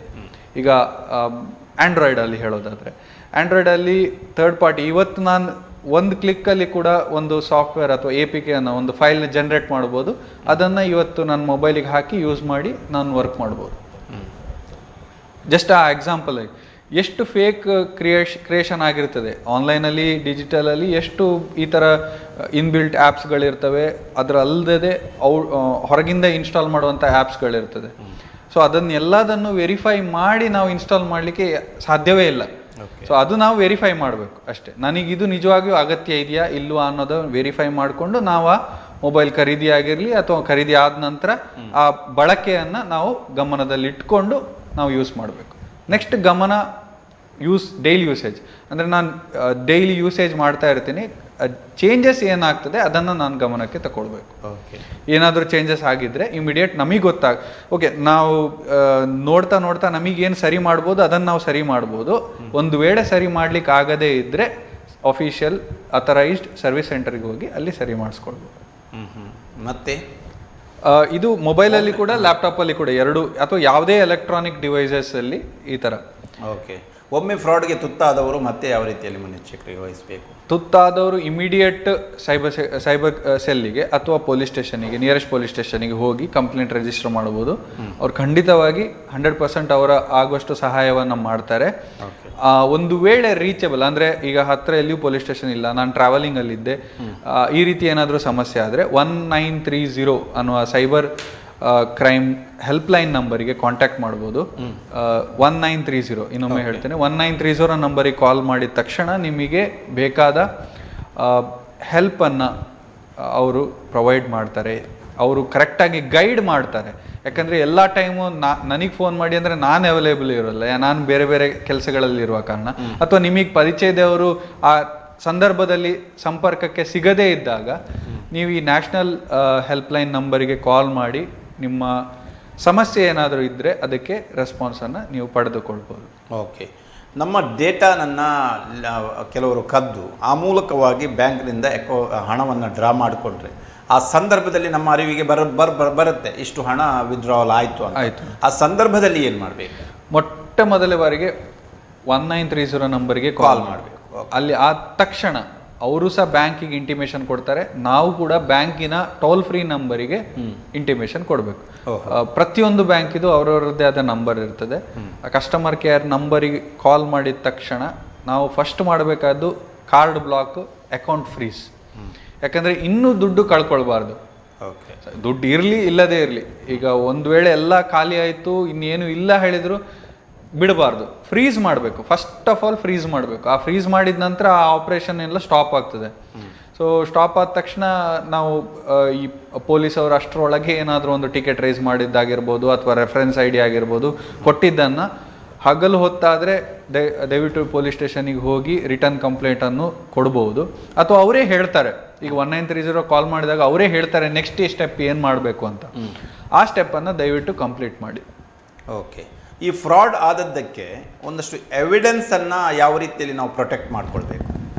ಡಿಜಿಟಲ್ ಅಂತ ಬಂದಾಗ ಪ್ರತಿಯೊಂದಕ್ಕೂ ಒಂದು ಪ್ರಿಂಟ್ ಇರ್ತದೆ. ಈಗ ಫುಟ್ ಪ್ರಿಂಟ್ ಅಂತ ಹೇಳ್ತೇವೆ ನಾವು. ಸ್ಕ್ರೀನ್ಶಾಟ್ಸ್ ಆಗಿರ್ಬೋದು, ಟ್ರಾನ್ಸಾಕ್ಷನ್ ಐ ಡಿ ಆಗಿರ್ಬೋದು, ರೆಫರೆನ್ಸ್ ನಂಬರ್ ಆಗಿರ್ಬೋದು, ಹಾಗೆ ಪ್ರತಿಯೊಂದಕ್ಕೂ ನಂಬರ್ ಇರ್ತವೆ. ನಾವು ಇನ್ಸ್ಟಾಲ್ ಮಾಡಿದ್ದಕ್ಕೂ ಪ್ರತಿಯೊಂದು ಇನ್ಸ್ಟಾಲ್ ಮಾಡಿ ಪರ್ಮಿಷನ್ಸ್ ಕೊಟ್ಟಿದ್ದಕ್ಕೂ ಒಂದೊಂದು ಲಾಗ್ ಅಂತ ಕ್ರಿಯೇಟ್ ಆಗಿರ್ತದೆ. ಅದನ್ನು ಸೇವ್ ಮಾಡ್ಕೊಳ್ಬೇಕು. ಅದನ್ನ ಸೇವ್ ಮಾಡಿ ಆಟೋಮೆಟಿಕ್ ಸೇವ್ ಆಗ್ತದೆ. ಪ್ರತಿಯೊಂದು ಆಕ್ಷನ್ಸ್ ನಾವು ಏನ್ ಮಾಡ್ತೇವೆ ಎಲ್ಲದೂ ಸೇವ್ ಆಗ್ತದೆ. ಪ್ರಾಬಬ್ಲಿ ಸ್ವಲ್ಪ ಟೆಕ್ನಿಕಲ್ ಆಗಿದ್ರೆ ನಮಗದು ತಗೊಳ್ಳಿಕ್ಕೆ ಸಿಗ್ತದೆ. ಆದರೆ ಟೆಕ್ನಿಕಲಿ ಸ್ಟ್ರಾಂಗ್ ಇಲ್ಲದಿದ್ದಾಗ ನಮಗದು ಕಾಣಿಸೋದಿಲ್ಲ. ನಮಗದು ಆಪರೇಷನ್ ನಾವೇನು ಮಾಡಬೇಕಂದ್ರೆ ಆಥರೈಸ್ಡ್ ಸರ್ವಿಸ್ ಸೆಂಟರ್ಗಾಗಲಿ ಅಥವಾ ಪೊಲೀಸ್ ಸ್ಟೇಷನಿಗಾಗಲಿ ಸೈಬರ್ ಕ್ರೈಮ್ ಆಗಲಿ ಅವ್ರಿಗೆ ಮಾತ್ರ ಸಿಗ್ತದೆ. ಸೊ ನಮ್ಮ ಡಿವೈಸಸನ್ನು ಅಲ್ಲಿ ಸರೆಂಡರ್ ಮಾಡಬೇಕಾಗ್ತದೆ. ಅನಂತರ ಅವರು ಅದನ್ನು ಏನು ಬೇಕು ಅದನ್ನು ಮಾಹಿತಿಯನ್ನು ಅವ್ರು ಪಡೆದುಕೊಳ್ತಾರೆ. ಓಕೆ. ಒಂದು ಫರ್ಮ್, ಒಂದು ಕಂಪನಿ, ಈಗ ಅಲ್ಲಿಯ CEO ಮ್ಯಾನೇಜ್ಮೆಂಟು ಒಂದು ಲ್ಯಾಪ್ಟಾಪ್ಗಳಲ್ಲಿ ತಮ್ಮ ಕಂಪನಿಯ ಸೀಕ್ರೆಟ್ಸ್ಗಳನ್ನು ಕೆಲವೊಂದನ್ನು ಅಪ್ಲೋಡ್ ಮಾಡಿಕೊಂಡಿರ್ತಾರೆ. ಈ ಸಂದರ್ಭದಲ್ಲಿ ಹ್ಯಾಕ್ ಆಗುವಂಥ ಸಾಧ್ಯತೆಗಳಿದೆಯಾ ಸರ್? ಖಂಡಿತ ಸಾಧ್ಯ ಇದೆ ಸರ್. ಈಗ ಆಲ್ರೆಡಿ ಕಾಂಪಿಟೇಷನ್ ಯುಗ. ಹೌದು. ಹಾಗಾಗಿ ಇದನ್ನ ಇನ್ನೊಂದು ಫರ್ಮ್ ಅಥವಾ ಇನ್ನೊಂದು ಪರ್ಸನ್ ಅಂತ ಹೇಳೋ ಬದಲು ಅದಕ್ಕಂತಾನೆ ಒಂದು ಜನ ಇರ್ತಾರೆ. ಸರಿ. ಈಗ ಕಳ್ಳತನ ಮಾಡ್ಲಿಕ್ಕೆ ಹೇಗೆ ಒಂದು ಸೆಕ್ಟರ್ ಜನ ಇರ್ತಾರೋ ಅದೇ ತರ ಈಗ ಡಿಜಿಟಲ್ ಕಳ್ಳರು ಕದಿಯೋದನ್ನ ಒಂದು ಹಾಬಿಯಾಗಿ ಮಾಡ್ಲಿಕ್ಕೆ ಸ್ಟಾರ್ಟ್ ಮಾಡಿದ್ದಾರೆ, ಅಥವಾ ಅದೇ ಒಂದು ಉದ್ಯೋಗದಾಗೆ ಸ್ಟಾರ್ಟ್ ಮಾಡ್ಲಿಕ್ಕೆ ಶುರು ಮಾಡಿದ್ದಾರೆ. ಹಾಗೆ ಈ ನಿಟ್ಟಿನಲ್ಲಿ ಅವರನ್ನು ಹಿಡಿಯೋದು ಒಂದು ಸೆಕ್ಷನ್ ಆಫ್ ಪೊಲೀಸ್ ಮಾಡ್ತಾ ಇದ್ದಾರೆ. ಅದಲ್ಲದೆ ನಾವು ನಮ್ಮದನ್ನು ಹೇಗೆ ಜಾಗ್ರತೆ ಮಾಡ್ಕೊಳ್ಬೇಕು ಅಂದರೆ ನಾವು ಸೆಕ್ಯೂರ್ ಆಗಿ ಫೈಲನ್ನು ಸೇವ್ ಮಾಡ್ಕೊಳ್ಬೇಕು. ಸೇವ್ ಮಾಡಿದ್ದು ಎರಡು ರೀತಿ ಸೇವ್ ಮಾಡ್ಬೋದು. ಒಂದು ಡಿವೈಸಲ್ಲಿ ಚಿಪ್ಪಲ್ಲಿ ಅಥವಾ ಕಾರ್ಡಲ್ಲಿ ಏನು ಸೇವ್ ಮಾಡ್ತೇವೆ ಅದು, ಇನ್ನೊಂದು ಕ್ಲೌಡ್. ಸೊ ಈ ಕ್ಲೌಡ್ ಅನ್ನೋದು ಅಗೇನ್ ನಾವು ಸ್ಟೋರೇಜನ್ನು ಪರ್ಚೇಸ್ ಮಾಡಿ ಅಲ್ಲಿ ಏನು ಸೇವ್ ಮಾಡ್ತೇವೆ, ಯಾವ ವೆಂಡರ್ ಹತ್ರ ನಾವು ಪರ್ಚೇಸ್ ಮಾಡಿರ್ತೇವೆ ಅವರು ಎಷ್ಟು ಸೆಕ್ಯೂರ್ ಆಗಿ ಇಟ್ಕೊಳ್ತಾರೆ ಅನ್ನೋದನ್ನು ನಾವು ವೆರಿಫೈ ಮಾಡಬೇಕು. ಇನ್ನೊಂದು ಡಿವೈಸ್, ಅದರ ಒಟ್ಟಿಗೆ ಯಾವುದೇ ಅನ್ವಾಂಟೆಡ್ ಆ್ಯಪ್ಸನ್ನು ಅಥವಾ ಹ್ಯಾಕ್ ಆಗಿರುವ ಸಾಧ್ಯತೆ ಇರುವಂತಹ ಆ್ಯಪ್ಸ್ಗಳನ್ನು, ಅಂದರೆ ಲೈಸೆನ್ಸ್ಡ್ ಆಗಿ ಸಿಗ್ತಾ ಇದೆ ಆದರೆ ಫ್ರೀ ವರ್ಷನ್ನು ಕೂಡ ಸಿಗ್ತಾ ಇದೆ, ಯಾವುದೋ ಒಂದು ಫೇಕ್ ವೆಬ್ಸೈಟಲ್ಲಿ ಸಿಗ್ತಾ ಇದೆ ಅಂತ ಆ ಥರ ಇನ್ಸ್ಟಾಲ್ ಮಾಡ್ಕೊಳ್ಬಾರ್ದು. ಆ ಥರ ಇನ್ಸ್ಟಾಲ್ ಮಾಡೋದಾದರೆ ಅದು ನಮ್ಮ ಡೇಟಾವನ್ನು ತಗೊಳ್ಳಿಕ್ಕೆ ಮಾಡಿರುವಂತಹ ಒಂದು ಆ್ಯಪ್ ಆಗಿರ್ಬೋದು ಅಂತ ನಾನು ಹೇಳ್ತೇನೆ. ಕ್ರ್ಯಾಕ್ಡ್ ವರ್ಷನ್ ಅಂತ ಹೇಳ್ತಾರೆ. ಯೂಶಲಿ ಟೆಕ್ನಿಕಲ್ ಆಗಿ ಗೊತ್ತಿರೋರಿಗೆ ಕ್ರ್ಯಾಕ್ಡ್ ವರ್ಷನ್ಸ್ ಅಥವಾ ಲೈಸೆನ್ಸ್ಡ್ ವರ್ಷನ್ ಆಗಿ ಏನು ಪೇ ಮಾಡಿ ನಾವು ಯೂಸ್ ಮಾಡಬೇಕು ಅದೇ ಫ್ರೀಯಲ್ಲಿ ಸಿಗುವಂಥದ್ದು ಕ್ರ್ಯಾಕ್ಡ್ ವರ್ಷನ್ಸ್. ಅದನ್ನು ಆದಷ್ಟು ಇನ್ಸ್ಟಾಲ್ ಮಾಡಬೇಡಿ. ಆದರೆ ಆ್ಯಪ್ ಇನ್ಸ್ಟಾಲೇಷನ್ಗೆ ತಮ್ಮ ಪ್ರಕಾರ ಮಾನದಂಡಗಳು ಏನಾಗಿರಬೇಕು? ಏನು ಕ್ರೈಟೀರಿಯಾ ಇದೆ? ಕ್ರೈಟೀರಿಯಾ ಅದೇ, ಈಗ ನಾವು ಏನು ಯೂಸ್ ಮಾಡ್ತೇವೆ ಅದು ಅಫಿಷಿಯಲ್ ವೆಬ್ಸೈಟಿಂದನೇ ನಾವು ಡೌನ್ಲೋಡ್ ಮಾಡಬೇಕು. ಈಗ ಸಿಂಪಲ್ ಆಗಿ ಹೇಳೋದಾದ್ರೆ ಫೋಟೋಶಾಪ್, ಅಡೋಬಿ ಕಂಪನಿಯಿಂದ ಯಾವ ವೆಬ್ಸೈಟಲ್ಲಿ ಆ ಲಿಂಕನ್ನು ಕೊಟ್ಟಿರ್ತಾರೆ ಅಲ್ಲಿಂದನೇ ನಾವು ಆ ವರ್ಷನನ್ನು ಇನ್ಸ್ಟಾಲ್ ಮಾಡಿ, ಲೇಟೆಸ್ಟ್ ವರ್ಷನನ್ನು ಇನ್ಸ್ಟಾಲ್ ಮಾಡುವಂಥದ್ದು. ಅದು ಬಿಟ್ಟು ಬೇರೆ ಯಾವುದೋ ಒಂದು ಕಂಪನಿ ಅದೊಂದು ಹೋಸ್ಟ್ ಮಾಡ್ತಾ ಇದೆ ನಾನು ಫ್ರೀಯಾಗಿ ಕೊಡ್ತೀನಿ ಅಂತ. ಯಾಕಂದರೆ it is this product is company official ಕಂಪನಿದೇ ಆಗಿರ್ತದಲ್ಲ. ಯಾವುದೋ ಬೇರೆ ಕಂಪನಿಯವರು ನಾನು ಅದನ್ನು ಫ್ರೀಯಾಗಿ ಕೊಡ್ತೀನಿ ಅಂದರೆ ಅದು ಆಟೋಮೆಟಿಕ್ಲಿ ಫೇಕ್ ಆಗಿರ್ತದೆ. It is because of making money. ಅವ್ರು ಅದನ್ನು ನೀವು ಫ್ರೀ ಅದನ್ನು ನಮ್ಮ ಹತ್ರ ಇನ್ಸ್ಟಾಲ್ ಮಾಡಿಸಿ ನಮ್ಮ ಡೇಟಾವನ್ನು ಕದಿಲಿಕ್ಕೆ ಅದು ಮಾಡಿರ್ತಾರೆ ಅಂತ ಕ್ಲೀನಾಗಿ ಗೊತ್ತಾಗ್ತದೆ. ಅದಕ್ಕೆ ನಾವು ಒಳಗಾಗಬಾರ್ದು, ಫ್ರೀ ಆಸೆಗೆ ನಾವು ಒಳಗಾಗಬಾರ್ದು. ಅಫಿಷಿಯಲಿ ಅದು ನಿಜವಾಗ್ಲೂ ಪೇಯ್ಡ್ ಲೈಸೆನ್ಸನ್ನು ಯೂಸ್ ಮಾಡಿರುವಂಥದ್ದಾದರೆ ಅದು ಅದೇ ಕಂಪನಿ ಅಫಿಷಿಯಲ್ ಕಂಪನಿದೇ ನಾವು ಯೂಸ್ ಮಾಡಬೇಕು. ಅಗತ್ಯವಿದ್ದರೆ ಮಾತ್ರ ಆ್ಯಪ್ಗಳನ್ನು ಇನ್ಸ್ಟಾಲ್ ಮಾಡಬೇಕು. ಪ್ಲಸ್ ಒಳ್ಳೆ ಸಾಫ್ಟ್ವೇರನ್ನು ನಾವು ಯೂಸ್ ಮಾಡುವಾಗ ಪಕ್ಕಾ ಸೈಟ್ಗೆ ಹೋಗಿಯೇ ನಾವು ಅದನ್ನು ಯೂಸ್ ಮಾಡಬೇಕು. ಓಕೆ, ಈಗ ವೈಯಕ್ತಿಕ ವೆಬ್ಸೈಟ್ಗಳು ಇದೆಯಾ ಸರ್? ವೈಯಕ್ತಿಕ ವೆಬ್ಸೈಟ್ಗಳು ಅದು ಒನ್ಸ್ ಯೂಸೇಜ್, ಅಂದರೆ ಈಗ ನಂದು ಸ್ವಂತ ವೆಬ್ಸೈಟನ್ನು ನಾನು ಅದರಿಂದ ಏನು ಸಮಸ್ಯೆ ಇಲ್ಲ. ಅದರಿಂದ ಏನು ಸಮಸ್ಯೆ ಇಲ್ಲ. ಅದರಲ್ಲಿ ನಾವೇನು ಇಂಟರಾಕ್ಷನ್ ಲಾಗಿನ್ ಅಥವಾ ಆ ಥರ ಏನು ಇಡಲಿಲ್ಲ. ಈಗ ಸಿಮಿಲರ್ ಟು ವಿಸಿಟಿಂಗ್ ಕಾರ್ಡ್, ನಾನು ವಿಸಿಟಿಂಗ್ ಕಾರ್ಡ್ ಈಗ ಪ್ರಿಂಟ್ ಫಾರ್ಮಲ್ಲಿದೆ, ನಂದು ವೆಬ್ಸೈಟಲ್ಲಿ ನನ್ನ ಬಗ್ಗೆ ಇನ್ಫಾರ್ಮೇಷನನ್ನು ನಾನು ಡಿಜಿಟಲಲ್ಲಿ ನಾನು ಅದನ್ನು ಪ್ರೆಸೆಂಟ್ ಮಾಡ್ತೇನೆ ಅಷ್ಟೇ. ಅದರಲ್ಲಿ ನಾನೇನು ಡೇಟಾ ಸ್ಟೋರೇಜ್ ಮಾಡೋದಿದ್ರೆ ಏನು ಪ್ರಾಬ್ಲಮ್ ಇಲ್ಲ. ಬಟ್ ಸಂಬಡಿ ಡೇಟಾ ಸ್ಟೋರೇಜ್ ಮಾಡಿದರೆ ಹ್ಯಾಕ್ ಆಗುವ ಸಾಧ್ಯತೆಗಳಿದೆಯಾ? ಸಾಧ್ಯತೆಗಳು ಇದೆ, ಅದು ಕೂಡ ಇದೆ ವೆಬ್ಸೈಟಲ್ಲಿ ಸಾಧ್ಯತೆ ಇದೆ. ಅದಕ್ಕೆ ಡಿಜಿಟಲ್ ಅಡ್ಮಿನ್ಗಳು ಏನಿರ್ತಾರೆ ಅವರು ಅದನ್ನು ಒಬ್ಸರ್ವ್ ಮಾಡ್ತಾರೆ. ಈಗ ನಮಗೆ ಟೆಕ್ನಿಕಲಿ ನಾಲೆಜ್ ಇಲ್ಲದಿದ್ರೂ ಕೂಡ ನಮ್ಮ ವೆಬ್ಸೈಟನ್ನು ಯಾರು ಹೋಸ್ಟ್ ಮಾಡಿರ್ತಾರೆ, ಕೋಡಿಂಗ್ ಮಾಡಿ ಅದನ್ನು ರಿಲೀಸ್ ಮಾಡಿರ್ತಾರೆ, ಅವರು ಆ ಸೆಕ್ಯೂರಿಟಿಯನ್ನು ಪ್ರೊವೈಡ್ ಮಾಡಿರ್ತಾರೆ. ಮಾಡದೇ ಇದ್ದರೆ ನೀವು ಖಂಡಿತವಾಗಿ ಕೇಳಬೇಕು, ನಮ್ಮ ವೆಬ್ಸೈಟ್ ಎಷ್ಟು ಸೆಕ್ಯೂರ್ ಆಗಿದೆ ಅಂತ ನೀವು ಕ್ವಶನ್ ಮಾಡಲೇಬೇಕು ಅಡ್ಮಿನ್ ಹತ್ರ ಅಥವಾ ಡೆವಲಪರ್ ಹತ್ರ. ಯಾಕೆಂದ್ರೆ ಕೆಲವರು ಡೆವಲಪರ್ ಹತ್ರ ಡೈರೆಕ್ಟ್ ಕಾಂಟ್ಯಾಕ್ಟ್ ಇಟ್ಕೊಂಡಿರ್ತಾರೆ, ಅಲ್ಲಿಯೂ ಕೂಡ ಚಾನ್ಸಸ್ ಇದೆ. ಅಲ್ಲಿ ಹೇಗೆ ಮಾಡ್ತಾರೆ ಸರ್? ಅದಕ್ಕೆ ಆದ ಒಂದು ಕಂಡೀಷನ್ಸ್ ಇರ್ತವೆ. ಈಗ ನಾವು ಹೇಗೆ ಆ್ಯಪ್ ಡೆವಲಪಿಂಗ್ ಮಾಡ್ತೇವೆ ಅಥವಾ ವೆಬ್ಸೈಟ್ ಡೆವಲಪ್ ಮಾಡ್ತೇವೆ, ಅಲ್ಲಿ ನಾವು ಒಂದಿಷ್ಟು ಪ್ರೋಟೋಕಾಲ್ಸನ್ನು ಇಟ್ಕೊಂಡಿರ್ತಾರೆ. ಆ ಪ್ರೋಟೋಕಾಲ್ಸನ್ನು ಫಾಲೋ ಮಾಡಿಯೇ ಆ ವೆಬ್ಸೈಟನ್ನು ಮಾಡಿರ್ತೇವೆ. ಯಾವುದು ಲೂಸ್ ಆಗಿ ಕೋಡ್ ಬರೆದಿರೋದಿಲ್ಲ, ಆ ಲೂಸ್ ಅಥವಾ ಏನು ಲೂಪ್ ಹೋಲ್ಸ್ ಅಂತ ಕರಿತೇವೆ, ಅದನ್ನು ಬಳಕೆ ಮಾಡಿಕೊಂಡ್ರೆ ಹ್ಯಾಕಿಂಗ್ ಆಗುವ ಸಾಧ್ಯತೆ. ಈಗ ಅದರಲ್ಲಿ ತುಂಬ ಡೀಪಾಗಿ ಹೋಗೋದಾದರೆ ಪೋರ್ಟ್ಸ್ ಅಂತ ಇರ್ತದೆ, IP ಅಡ್ರೆಸ್ ಪೋರ್ಟ್ಸ್ ಅಂತ ಇರ್ತದೆ. ಆ ಓಪನ್ ಅಥವಾ ಕ್ಲೋಸ್ ಅಂತ ಏನು ಇರ್ತದೆ, ಆ ಓಪನ್ ಇರುವಂಥದ್ದು ಓಪನ್ನೇ ಇರಬೇಕು. ಅಂದರೆ ಅಫಿಷಿಯಲ್ ಆಗಿ ಈಗ ಪೋರ್ಟ್ ನಂಬರ್ 80 ಅಥವಾ ಪೋರ್ಟ್ ನಂಬರ್ 40 ಅಂತ ಏನು ಕರಿತೇವೆ, ಅದು ಓಪನ್ ಅಥವಾ ಕ್ಲೋಸ್ ಯಾವಾಗ ಬೇಕೋ ಆವಾಗ ಮಾತ್ರ ಆಗಬೇಕು. ಕಮ್ಯುನಿಕೇಶನ್ ಯಾವಾಗ ಚಾಲುವಲ್ಲಿ ಇರ್ತದೆ ಅದು ಆವಾಗ ಮಾತ್ರ. ಯಾವಾಗ ಅನ್ಯೂಸ್ಡ್ ಇರ್ತದೆ ಆವಾಗ ಕ್ಲೋಸ್ ಇರಬೇಕು. ಅವಾಗಲೂ ಓಪನ್ ಇದ್ರೆ ಆ ಹ್ಯಾಕಿಂಗ್ ಆಗುವ ಸಾಧ್ಯತೆ ಇರ್ತದೆ. ಅಂದ್ರೆ ಟೆಕ್ನಿಕಲಿ ಹೋದಾಗ ತುಂಬಾ ಡೀಪ್ ಹೋಗ್ಬೇಕಾಗ್ತದೆ. ಈಗ ನಾರ್ಮಲ್ ಜನರಿಗೆ ಹೇಳೋದಾದ್ರೆ, ನಾವು ಮನೆಯಿಂದ ಹೊರಗೆ ಬಂದಿರ್ತೇವೆ, ಯಾವಾಗ ನಾವು ಬೀಗ ಹಾಕಿ ಹೊರಗೆ ಬಂದಿರ್ತೇವೆ ಆವಾಗ ಸೇಫ್ ಅಂತ ಹೇಳ್ತೇವಲ್ಲ, ಹಾಗೆ ಇಲ್ಲಿ ಇಂಟರ್ನೆಟ್ ಅಲ್ಲಿ ಕೂಡ ಗೇಟ್ಗಳು ಕ್ಲೋಸ್ ಓಪನ್ ಆಗ್ತಾ ಇರ್ತವೆ. ಕಮ್ಯುನಿಕೇಶನ್ ಆಗ್ತಾ ಇದ್ದಾಗ ನಾವು ಯಾವಾಗ ಅದನ್ನು ಯೂಸ್ ಮಾಡೋದಿಲ್ಲ ಆವಾಗ ಕ್ಲೋಸ್ ಇರಬೇಕು ಅಷ್ಟೇ. ಓಕೆ, ಈ ಹ್ಯಾಕ್ ಆಗದಂತೆ ತಡೆಗಟ್ಟಲಿಕ್ಕೆ ಬೇರೆ ಏನು ಮಾರ್ಗಗಳಿವೆ ಸರ್? ಈ ಪಾಸ್ವರ್ಡ್ಸ್ಗಳನ್ನು ರೆಗ್ಯುಲರ್ ಆಗಿ ಚೇಂಜ್ ಮಾಡಿಕೊಳ್ಳೋದು ಹೀಗೆಲ್ಲ?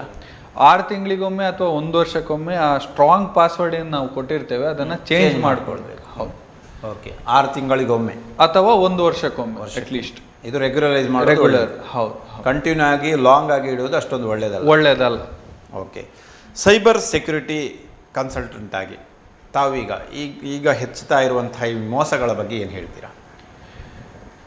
ಇದಕ್ಕೆ ಕಾರಣ ಏನಂತ ಹೇಳ್ತೀರಾ? ಕಾರಣ ಹಲವಾರು ಇರ್ಬೋದು, ಆದರೆ ಮೇನ್ ಇದನ್ನ ತಡೆಗಟ್ಟಲಿಕ್ಕೆ ಯೂಸರ್ ಎಜುಕೇಶನ್ನೇ important. Okay, how we can give the education? ಹೇಗೆ ನೀಡಬಹುದು ಸರ್? ಅದೇ ಮತ್ತೆ ಬರುವುದು ಅದೇ ಡಿಜಿಟಲ್. ಹೌದು, ಯಾಕಂದ್ರೆ ಇದನ್ನ ಅರಿವು ಇಲ್ಲದೆ ಯಾವುದನ್ನು ಮಾಡ್ಲಿಕ್ಕೆ ಸಾಧ್ಯ ಇಲ್ಲ. ಯಾಕಂದ್ರೆ ನಾವು ಎಷ್ಟೇ ಗೋಡೆ ಕಟ್ಟಿದ್ರು ಕೂಡ ಹ್ಯಾಕಿಂಗ್ ಅವರು ಅದ್ರ ಬೈಪಾಸ್ ಮಾಡ್ಲಿಕ್ಕೆ ಏನಾದ್ರೂ ಒಂದು ದಾರಿ ಹುಡುಕ್ತಾರೆ. ಹಾಗಾಗಿ ಅವರನ್ನ ತಡೆಯುವುದು ಹೇಗೆ ಅಂತ ಚಿಂತನೆ ಮಾಡುವ ಬದಲು ನಾವು ಹೇಗೆ ಜಾಗೃತರಾಗಿರ್ಬೋದು ಅನ್ನೋ ವಿಷಯದಲ್ಲಿ ಕಾನ್ಸಂಟ್ರೇಟ್. ಸ್ಟಿಲ್ ಇಂಟರ್ನೆಟ್ ಎಕ್ಸ್ಪರ್ಟ್ ಕೂಡ ಇದ್ರ ಬಗ್ಗೆ ತಿಳಿದಿಲ್ಲ ಅಲ್ಲ? ಹೌದು ಸರ್, ಖಂಡಿತ. ಯಾಕೆಂದ್ರೆ ಡೈಲಿ ಹೊಸ ಅಪ್ಡೇಟ್ಗಳು ಬರ್ತಾ ಇದೆ. ಈಗ ಇವತ್ತಿದ್ದಾಗೆ ಇನ್ನು ನೆಕ್ಸ್ಟ್ 1 ವೀಕಲ್ಲಿ ಏನಾದ್ರು ಚೇಂಜಸ್ ಬಂದೇ ಬರ್ತದಲ್ಲ, ಆಗ ಅದನ್ನ ಅಡಾಪ್ಟ್ ಮಾಡ್ಕೊಳ್ಬೇಕು. ನೆಕ್ಸ್ಟ್ 1 ವರ್ಷದಲ್ಲಿ ಮತ್ತೇನೋ ಒಂದು ಹೊಸ, ಈಗ ನೋಡಿ 5G ಬಂತು. ನಾನು ಮೇ ಬಿ ಪ್ರೀವಿಯಸ್ ಇಂಟರ್ವ್ಯೂ ಅಲ್ಲಿ 4G ಇತ್ತು, ಈಗ 5G ಬಂತು. ಸೊ ಇಡೀ ಟೆಕ್ನಾಲಜಿಯೇ ಪ್ರತಿ ಒಂದು ಟೈಮಲ್ಲೂ ಚೇಂಜ್ ಆಗ್ತಾ ಇದ್ದಾಗ ನಾವು ಅದನ್ನ ಯೂಸರ್ ಎಜುಕೇಶನ್ ಅಂತಾನೆ ಹೇಳ್ತೇವೆ. ಸೊ ಅದನ್ನ ಅರ್ಥ ಮಾಡ್ಕೊಳ್ತಾ ಇರಬೇಕು. ಅದರ ಬಗ್ಗೆ ಅರಿವು ಜನರಿಗೆ ಆ ಒಂದು ಏನು ಮಾಹಿತಿ ಇದೆ, ಹೊಸ ಅಪ್ಡೇಟ್ಗಳು ಬಂದಾಗ ಅದರ ಬಗ್ಗೆ ಅರ್ಥ ಮಾಡ್ಕೊಳ್ಳಿ ಟ್ರೈ ಆದ್ರೂ ಮಾಡಬೇಕು. ಕೊನೆ ಪಕ್ಷ ಟ್ರೈ ಆದ್ರೂ ಮಾಡ್ಬೋದು. ಯಾಕಂದ್ರೆ ಟ್ರೈ ಮಾಡಿದಾಗ 1-2 ಶಬ್ದಗಳು ನಮ್ಮ ಕಿವಿಗೆ ಬಿದ್ದಾಗ ನಾವು ಅದನ್ನ ಜಾಗ್ರತೆ ವಹಿಸ್ಕೊಳ್ತೇವೆ. ಇಲ್ಲದಿದ್ರೆ ಯಾವುದೋ ಒಂದು ಹೊಸ ವರ್ಡ್ ನಾವು ಅದನ್ನ ಇಷ್ಟರವರೆಗೆ ಅದನ್ನ ಕೇಳಲಿಲ್ಲ, ಅನುಭವಿಸ್ಲಿಲ್ಲ, ಮುಂದೆ ನಾವು ಅದನ್ನ ಒಳಗಾಗ್ತಿದ್ದೇವೆ ಅಂದಾಗ ನಾವು ಕಕ್ಕಾಬಿಕ್ಕಾಗ್ತೇವೆ. ಓಕೆ, ಈ ಫ್ರಾಡ್ಗೆ ಯಾರು ಯಾವಾಗ ಬೇಕಾದ್ರೂ ತುತ್ತಾಗಬಹುದು. ಈ ಸಂದರ್ಭದಲ್ಲಿ ಆನ್ಲೈನಲ್ಲೇ ಈ ಸೈಬರ್ ಸೆಕ್ಯೂರಿಟಿಯ ಬಗ್ಗೆ ಮಾಹಿತಿಯನ್ನು ಪಡೆದುಕೊಳ್ಳಲಿಕ್ಕೆ ಅವಕಾಶ ಇದೆಯಾ? ಖಂಡಿತವಾಗಿದೆ. ಎಷ್ಟೋ ಜನ ಯೂಟ್ಯೂಬರ್ಸು ಇದ್ದಾರೆ, ಫೇಸ್ಬುಕ್ಕಲ್ಲಿ ಕೂಡ ಇದರ ಬಗ್ಗೆ ಜಾಗೃತಿಯನ್ನು ಮೂಡಿಸ್ತಾ ಇದ್ದಾರೆ. ಅವರು ಇದೇ ನಿಟ್ಟಿನಲ್ಲಿ ಕೆಲಸ ಮಾಡ್ತಾರೆ, ಅಂದರೆ ಯೂಸರ್ ಎಜುಕೇಷನ್ ನಿಟ್ಟಿನಲ್ಲೇ ಮೇನ್ ಫೋಕಸ್ ಆಗಿ ಇಟ್ಕೊಂಡು ಕೆಲಸ ಮಾಡ್ತಾರೆ. ಈಗ ಒಂದು ಮೊಬೈಲ್ ರಿಲೀಸ್ ಆದಾಗ ಹೇಗೆ ಅದರ ಸ್ಪೆಸಿಫಿಕೇಶನ್ಸ್ ಹೇಳ್ತಾರೋ ಅದೇ ರೀತಿ ಸೈಬರ್ ಸೆಕ್ಯೂರಿಟಿ ಬಗ್ಗೆ ಕೂಡ ಒಂದು ಹಲವಾರು ಚಾನಲ್ಸ್ಗಳಿದೆ, ಕನ್ನಡದಲ್ಲಿದೆ, ಇಂಗ್ಲೀಷಲ್ಲಿದೆ, ಅಥವಾ ಇನ್ನಿತರ ಭಾಷೆಗಳಲ್ಲಿ ಕೂಡ ಇದೆ. ಅವರನ್ನು ಫಾಲೋ ಮಾಡಿದರೆ ಏನಾಗ್ತದೆ ಅಂದರೆ ನಮಗೆ ಆ ಮಾಹಿತಿಗಳನ್ನು ಅತಿ ಬೇಗವಾಗಿ ಸಿಗ್ಬೋದು. ಓಕೆ, ಅರಿವು ಮೂಡುತ್ತದೆ. ಹಾಗೆ ಸೈಬರ್ ಸೆಕ್ಯೂರಿಟಿ ಸವಾಲು ಅಂತ ಕಾಣೋದಿಲ್ವೇ? ಸವಾಲು ಖಂಡಿತ ಹೌದು, ಆದರೆ ಅದು ಅಗತ್ಯ ಕೂಡ ಹೌದು. ಹೌದು, ಯಾಕಂದರೆ ಈಗಿನ ಪರಿಸ್ಥಿತಿಯಲ್ಲಿ ನಾವು ಇದು ಡಿಜಿಟಲ್ ಯುಗ ಬಿಟ್ಟು ಇರ್ಲಿಕ್ಕೆ ಆಗೋದಿಲ್ಲ. ಹಾಗಾಗಿ ಎಷ್ಟು ಪಾಸಿಟಿವ್ ಇದೆ ಅಷ್ಟೇ ನೆಗೆಟಿವ್ ಕೂಡ ಇದೆ. ಬಟ್ ಪೀಪಲ್ಸ್ ಏನಾಗಿದೆ ಅಂದರೆ ಅವ್ರಿಗೆ ಯೂಸ್ ಮಾಡಲಿಕ್ಕೆ ಇಂಟ್ರೆಸ್ಟ್ ಇದೆ, ಸೆಕ್ಯೂರಿಟಿ ಬಗ್ಗೆ ಹೆಚ್ಚಾಗಿ ಗಮನ ಹರಿಸ್ತಾ ಇಲ್ಲ. ಇದಕ್ಕೇನಂತಿರುತ್ತೆ? ಅದೇ ಸರ್, ಇದ್ರ ಬಗ್ಗೆ ಎಜುಕೇಶನ್ ಆದಾಗ ಮಾತ್ರ ಅವರಿಗೆ ಅರಿವಿಗೆ ಬರುತ್ತೆ ವಿನಃ. ಖಂಡಿತ ಅನುಭವಿಸಿದಾಗ ಮಾತ್ರ ಅದ್ರ ಬಗ್ಗೆ ಹೀಗೆ ಮಾಡಬೇಕಿತ್ತು ಅಂತ ಬರ್ತದೆ. ಅದು ಬಿಟ್ಟು ಅದು ಈ ಸಬ್ಜೆಕ್ಟ್ ಅಷ್ಟೊಂದು ಇಂಟ್ರೆಸ್ಟಿಂಗ್ ಇಲ್ಲ, ಕಷ್ಟ ಅನ್ನೋದನ್ನ ಅವರು ಮನಸ್ಸಿಗೆ ತಗೊಳ್ತಾರೆ. ಬಟ್ ಪ್ರಾಬ್ಲಮ್ಸ್ ಇದೆ. ಹೌದು, ಇನ್ನು ಹೆಚ್ಚಬಹುದು, ಹೆಚ್ಚುತ್ತದೆ. ಯಾಕಂದ್ರೆ ನಾವು ಎಷ್ಟು ಡಿಜಿಟಲ್ ಯೂಸ್ ಮಾಡ್ತೇವೋ ಅಷ್ಟೇ ಥ್ರೆಟ್ಸ್ ಕೂಡ ಬಂದೇ ಬರ್ತದೆ. ಹಾಗಂತ ನಾನು ಹೆದರಿಸ್ತಾ ಇಲ್ಲ, ನಾನು ಜಾಗ್ರತೆ ಮಾಡ್ಕೊಳ್ಳಿ ಅಂತ ಹೇಳಲಿಕ್ಕೆ ಇವತ್ತು ಇಲ್ಲಿ ಇಂಟರ್ವ್ಯೂ ಬಂದೇ ಬಿಟ್ಟರೆ. ಬಟ್ ರಿಪೀಟೆಡ್ ಆಗಿ ಯಾಕೆ ಈ ಅಪರಾಧಗಳಿಗೆ ಬಲಿಯಾಗ್ತಾರೆ ಸರ್? ಈಗ ಕೆಲವರಿಗೆ ಒಮ್ಮೆ ಆದರೂ ಮತ್ತೆ ಯಾಕೆ ಬಲಿಯಾಗ್ತಾರೆ ಅನ್ನೋದೇ ವಿಶೇಷ. ಅದಕ್ಕೆ ಏನು ಹೇಳ್ಬೋದು ಹೇಳಿ, ಅಂದರೆ ಅವರ ದಡ್ಡತನ ಅಂತಾನೆ ಹೇಳ್ಬೋದು, ಅಥವಾ ಅವ್ರು ಜಾಗ್ರತೆ ಮಾಡ್ಕೊಳ್ಳಿದ್ದು ಸಾಕಾಗ್ಲಿಲ್ಲ ಅಂತಾನೆ ಹೇಳ್ಬೋದು. ಯಾಕಂದ್ರೆ ಮತ್ತೆ ಅಲ್ಲಿಯೇ ಟ್ರ್ಯಾಪಿಗೆ ಬೀಳ್ತಾ ಇದ್ದಾರೆ ಅಂದರೆ ಅದನ್ನೇನು ನಾವು ಏನು ಕಮೆಂಟ್ ಮಾಡ್ಲಿಕ್ಕೆ ಸಾಧ್ಯ ಇಲ್ಲ. ಅವರೇ ಜಾಗೃತರಾಗಬೇಕಷ್ಟೇ. Okay, but still some youths ಇದರ ಬಗ್ಗೆ ಒಂದಷ್ಟು ಮಾಹಿತಿ ನೀಡುವ ಪ್ರಯತ್ನ ಯಾಕೆ ಮಾಡಬಾರ್ದು? ಖಂಡಿತವಾಗಿ ಮಾಡ್ಬೋದು ಸರ್. ಈಗ ಮಾಡಬಹುದು. ಯೂಸರ್ ಎಜುಕೇಶನ್ ಅನ್ನ ಆನ್ಲೈನ್ ಅಲ್ಲಿ, ಡಿಜಿಟಲ್ ಇದರಲ್ಲಿ, ಯೂಟ್ಯೂಬ್ ಅಲ್ಲಿ, ಫೇಸ್ಬುಕ್ ಅಲ್ಲಿ ಅಥವಾ ಇನ್ನಿತರ ಸೋಷಿಯಲ್ ಸೈಟ್ಸ್ ಅಲ್ಲಿ ಖಂಡಿತವಾಗಿ ಮಾಡ್ತಾ ಇದ್ದಾರೆ. ಆದ್ರೆ ಅಲ್ಲಿಯ ಯೂತ್ ಒಂದೊಂದು ಕುಟುಂಬದವರ ಅಲ್ಲಿರುವಂತಹ ಯೂತ್ಗಳು ಕುಟುಂಬದವರಿಗೆ ಮಾಹಿತಿಯನ್ನ ನೀಡಬಹುದು. ಕ್ಯಾಂಪೇನ್ ಮಾಡ್ತಾ ಇದ್ದಾರೆ, ಸೈಬರ್ ಸೆಕ್ಯೂರಿಟಿ ಅವೇರ್ನೆಸ್ ಪ್ರೋಗ್ರಾಮ್ ಅನ್ನ ಖಂಡಿತವಾಗಿ ಮಾಡ್ತಾ ಇದ್ದಾರೆ. ಆದ್ರೆ ಇದನ್ನ ಬಳಸ್ಕೊಳ್ಬೇಕು ಅಂತ ನಾನು ಜನರಿಗೆ ರಿಕ್ವೆಸ್ಟ್ ಮಾಡ್ತೇನೆ. ಯಾಕಂದ್ರೆ ಪ್ರೋಗ್ರಾಮ್ ಮಾಡೋರು ಏನಾಗ್ತಿದ್ದಾರೆ, ಪ್ರೋಗ್ರಾಮ್ ಮಾಡ್ತಾನೆ ಇದ್ದಾರೆ. ಜನರು ಅದನ್ನ ಇವ್ರು ಪ್ರೋಗ್ರಾಮ್ ಮಾಡ್ಕೊಳ್ಳಿಕ್ಕೆ ಬಂದವರು, ಇವ್ರು ಹೀಗೆ ಮಾಡ್ಲಿಕ್ಕೆ ಬಂದವರು, ಹಾಗೆ ಮಾಡ್ಲಿಕ್ಕೆ ಬಂದವರು ಅಂತ ಹೇಳೋ ಬದಲು ಅವರು ಕೂಡ ಇದನ್ನ ಅರಿತು ಬೇರೆಯವರಿಗೆ ಹೇಳುವಂಥದ್ದನ್ನ ಕೆಲಸ ಮಾಡಬೇಕು ಅಂತ ನಾನು ರಿಕ್ವೆಸ್ಟ್ ಅಷ್ಟೇ. ಓಕೆ, ಸೈಬರ್ ಅಪರಾಧಗಳು ಹೆಚ್ಚುತ್ತಿರುವಂತಹ ಹಿನ್ನೆಲೆಯಲ್ಲಿ ಸೈಬರ್ ಅಪರಾಧಗಳನ್ನು ತಡೆಗಟ್ಟುವಲ್ಲಿ ವ್ಯವಸ್ಥೆಗಳ ಪಾತ್ರ ಏನು? ಸಿಸ್ಟಮ್ಸ್ ಏನು ಮಾಡಬೇಕು? ಸಿಸ್ಟಮ್ಸ್ ಆಲ್ರೆಡಿ ಇರುವಂಥದ್ದೇ ಇದೆ. ಅಂದರೆ ಮೊದಲಿಂದ ಫಿಸಿಕಲ್ ಫಾರ್ಮಲ್ಲಿ ಏನಿತ್ತು ಅದನ್ನು ಡಿಜಿಟಲೈಸ್ ಮಾಡುವಾಗ ಏನು ಫ್ಯಾಕ್ಟರ್ಸ್ ಇತ್ತು ಆ ಫ್ಯಾಕ್ಟರ್ಸನ್ನು ಫಾಲೋ ಮಾಡ್ತಿದ್ದಾರೆ. ಆದರೆ ಟೆಕ್ನಾಲಜಿ ದುಪ್ಪಟ್ಟು ಸ್ಪೀಡಲ್ಲಿ ಹೋಗುವ ಕಾರಣ ನಾವು ಇನ್ನಷ್ಟು ಸೆಕ್ಯೂರಿಟಿ ಮೆಷರ್ಸನ್ನು ಅಳವಡಿಸ್ಬಿಡೋದು. ಫಾರ್ ಎಕ್ಸಾಂಪಲ್, ಈಗ ಬೆಂಗಳೂರಲ್ಲಿ ಸೆಕ್ಯೂರಿಟಿ ಕ್ಯಾಮರಾಸ್ ಇನ್ಸ್ಟಾಲ್ ಮಾಡಿದ್ದಾರೆ. ಈಗ ಪೊಲೀಸ್ ಅವರು ಹೋಗಿ ಹಿಡಿತಾ ಇಲ್ಲ, ಎಲ್ಲ ಕ್ಯಾಮರಾ ಕ್ಯಾಪ್ಚರ್ ಆಗ್ತದೆ, ಇಮಿಡಿಯೇಟ್ ರಿಸಿಟ್ ಬರ್ತದೆ, ಮೊಬೈಲಿಗೆ ಮೆಸೇಜ್ ಬರ್ತದೆ. ಆ ಥರ ಸಿಸ್ಟಮ್ಸ್ ಆದಷ್ಟು ಎಲ್ಲ ಕಡೆ ಬಂದರೆ ಇನ್ನು ಜನರು ಸ್ವಲ್ಪ ಜಾಗ್ರತೆ ಆಗ್ತಾರೆ. ಅದೇ ರೀತಿ ಇವನ್ ಜಸ್ಟ್ ಆ ಟ್ರಾಫಿಕ್ ಕಂಟ್ರೋಲ್ ಮಾಡುವಂಥದ್ದೇ ಎಕ್ಸಾಂಪಲ್ ತಗೊಂಡಿದ್ದಾಗ ಅಷ್ಟು ಸೆಕ್ಯೂರಿಟಿ ಪ್ರೊವೈಡ್ ಮಾಡ್ತಾರೆ. ಹಾಗೆ ಇನ್ನು ಡಿಜಿಟಲ್ ಸರ್ವರ್ ಲೆವೆಲಲ್ಲಿ, ಡೇಟಾ ಲೆವೆಲಲ್ಲಿ, ವೆಬ್ಸೈಟ್ ಲೆವೆಲಲ್ಲಿ, ಟೆಕ್ನಾಲಜಿ ಲೆವೆಲಲ್ಲಿ ಎಲ್ಲ ಇಂಪ್ಲಿಮೆಂಟ್ ಆಗ್ತಾನೆ ಇದೆ. ಅಂದರೆ ಅದು ನಮಗೆ ವಿಜುವಲೈಸ್ ಕಾಣೋಲ್ಲ. ಯಾಕೆಂದರೆ ಸೆಕ್ಯೂರಿಟಿ ಡಿವೈಸಸ್ ಏನಿದೆ ಲೈಕ್ ಕ್ಯಾಮರಾ ಅದು ಕಾಣ್ತದೆ ಕಣ್ಣಿಗೆ. ಇಲ್ಲಿ ನಾವು ಏನು ಸೆಕ್ಯೂರಿಟಿ ಮೆಷರ್ಸ್ ನೋಡ್ತೇವೆ ಅದು ನಮ್ಮ ಕಣ್ಣಿಗೆ ಕಾಣೋದಿಲ್ಲ. It is background. ಆ ಬ್ಯಾಕ್ಗ್ರೌಂಡಲ್ಲಿ ಕೂಡ ಅಷ್ಟೇ ಸ್ಟ್ರಾಂಗ್ ಆಗಿ ಕೋಡ್ಗಳನ್ನು ಬರೆದು ಸೆಕ್ಯೂರಿಟಿ ಪಾಲಿಸಿಗಳು ಆಗಿರಲಿ ಅಥವಾ ಇನ್ನಿತರ ವಿಷಯಗಳನ್ನು ಅಳವಡಿಸ್ಕೊಳ್ಳೇಬೇಕು. ಈಗ ಸ್ಟಾರ್ಟಪ್ಸ್ಗಳು ಏನು ಹೊಸ ಆ್ಯಪ್ಸ್ಗಳನ್ನು ಡೆವಲಪ್ ಮಾಡ್ತಾರೆ, ಜನರಿಗೆ ಉಪಯೋಗ ಆಗುವಂಥದ್ದು, ಅವರು ಕೂಡ ಈ ನಿಟ್ಟಿನಲ್ಲಿ ಥಿಂಕ್ ಮಾಡಿ ಡಿಸಿಷನ್ ತಗೊಳ್ಬೇಕಾಗ್ತದೆ. ಓಕೆ, ಸೈಬರ್ ಕಳ್ಳರನ್ನು ಪತ್ತೆ ಹಚ್ಚುವಲ್ಲಿ ವ್ಯವಸ್ಥೆ ಅಂದರೆ ಪೊಲೀಸ್ ವ್ಯವಸ್ಥೆ ಒಂದು ಅಷ್ಟಾಗಿ ಯಶ ಕಾಣ್ತಾ ಇಲ್ಲ, ಸಕ್ಸಸ್ ಆಗ್ತಾ ಇಲ್ಲ. ಇದಕ್ಕೆ ಏನು ಕಾರಣ ಸರ್? ಕಾರಣ ಒಂದು, ಈಗ ಹೆಚ್ಚಿನವರು ಮಾಡಿದರೂ ಕೂಡ ಸಿಕ್ಕಿ ಬೀಳೋದು ಬಹಳಷ್ಟು ಕಡಿಮೆ ಜನ. ಹೌದು. ಸೊ 2 ಕಾರಣಗಳಿದೆ ಸರ್. ಒಂದು, ಅವ್ರು ಅಷ್ಟು ಸ್ಮಾರ್ಟ್ ಆಗಿರ್ಬೋದು. ಅಂದರೆ ಡಿಜಿಟಲ್ ಫುಟ್ ಪ್ರಿಂಟ್ ಅನ್ನೇ ನಾವು ಫೋರೆನ್ಸಿಕ್ಸ್ ಅಂತ ಏನು ಹೇಳ್ತೇವೆ, ಅದರಲ್ಲಿ ರಿವರ್ಸ್ ಟ್ರ್ಯಾಕಿಂಗ್ ಮಾಡುವಾಗ ಅವರು ಈ VPN ಯೂಸ್ ಮಾಡ್ಕೊಂಡಾಗಿರಲಿ ಅಥವಾ ಇನ್ನಿತರ ಹೈಡ್ ಮಾಡುವಂಥ ಐಡೆಂಟಿಟಿ ಹೈಡ್ ಮಾಡುವಂಥದ್ದನ್ನು ಯೂಸ್ ಮಾಡ್ಕೊಂಡಾಗಿರೋದು, ಅಷ್ಟು ಅಂದರೆ ಚಾಲಕ್ ಹೇಳ್ತೇವಲ್ಲ ಆ ರೀತಿ ಆಗಿರ್ಬೋದು. ಅಥವಾ ಎರಡನೇದು ನಮ್ಮ ಯಾರು ಬಲಿಯಾಗಿರ್ತಾರೆ, ಯಾರು ವಿಕ್ಟಿಮ್ ಇರ್ತಾರೆ, ಅವರ ಒಂದು ಲೇಸಿನೆಸ್ ಇಂದ. ಯಾಕೆಂದ್ರೆ ನಾವೇ ಪೊಲೀಸಿಗೆ ಹೋಗಿ ಈ ತರ ಆಗಿದೆ ಅಂತ ಹೇಳದಿದ್ರೆ ಅವರಾದ್ರೂ ಹೇಗೆ ಅದನ್ನ ಟ್ರ್ಯಾಕ್ ಮಾಡ್ಕೊಂಡು ಹೋಗ್ತಾರೆ ಅಲ್ವಾ? ಸೊ ಎರಡು ರೀತಿಯಲ್ಲಿ ಆಗುತ್ತೆ. ಒಂದು, he must be very smart. ಅಥವಾ ಎರಡನೇದು ನಮ್ಮ ನೆಗ್ಲಿಜಿಯನ್ಸ್ ಇಂದಾಗಿ ಆಗಿರ್ತದೆ. ಬಟ್ ಸೈಬರ್ ಅಪರಾಧ ಈ ಠಾಣೆಗಳು ಇದೆ, ಸೈಬರ್ ಇದೆ, ಠಾಣೆಗಳು ಇವೆ. ಹೌದು, ಸೈಬರ್ ಕ್ರೈಮ್ ಸಾಲ್ವ್ ಮಾಡುವಂತ ಈ ಪ್ರಾಬ್ಲಮ್ ಅವರು ಕೂಡ ಇದರ ಬಗ್ಗೆ ಮಾಹಿತಿ ನೀಡಬಹುದಲ್ವೇ? ಖಂಡಿತವಾಗಿಯೂ ಕೊಡ್ತಾರೆ. ಅವೇರ್ನೆಸ್ ಪ್ರೋಗ್ರಾಮ್ ಅನ್ನು ಮಾಡ್ತಾ ಇದ್ದಾರೆ. ಬೇರೆ ಬೇರೆ ಸೆಗ್ಮೆಂಟ್ಸ್ ಅಲ್ಲಿ ಬೇರೆ ಬೇರೆ ಕಾರ್ಯಕ್ರಮಗಳನ್ನ ಕೊಡ್ತಾ ಇದ್ದಾರೆ. ಸೈಬರ್ ವಿಜಿಲೆನ್ಸ್ ವೀಕ್ ಅಂತಾನೆ ಒಂದು ವರ್ಷದಲ್ಲಿ 1 ವೀಕ್ ಅದಕ್ಕೋಸ್ಕರ ಇಟ್ಟಿದ್ದಾರೆ. ಆ ವಾರ ಇಡೀ ಕಾರ್ಯಕ್ರಮಗಳು ಹಲವಾರು ಕಡೆ ಕಾರ್ಯಕ್ರಮಗಳು ಮಾಡ್ತಾ ಇದ್ದಾರೆ. ನನ್ನನ್ನು ಕೂಡ ಇನ್ವೈಟ್ ಮಾಡಿದ್ದಾರೆ ಬೇರೆ ಬೇರೆ ಕಾರ್ಯಕ್ರಮಕ್ಕೆ. ಹಾಗೆ ಹೆಲ್ಪ್ ಲೈನ್ ನಂಬರ್ಸ್ ಕೂಡ ಇದೆ, 24x7 ಆನ್ ಇರ್ತದೆ.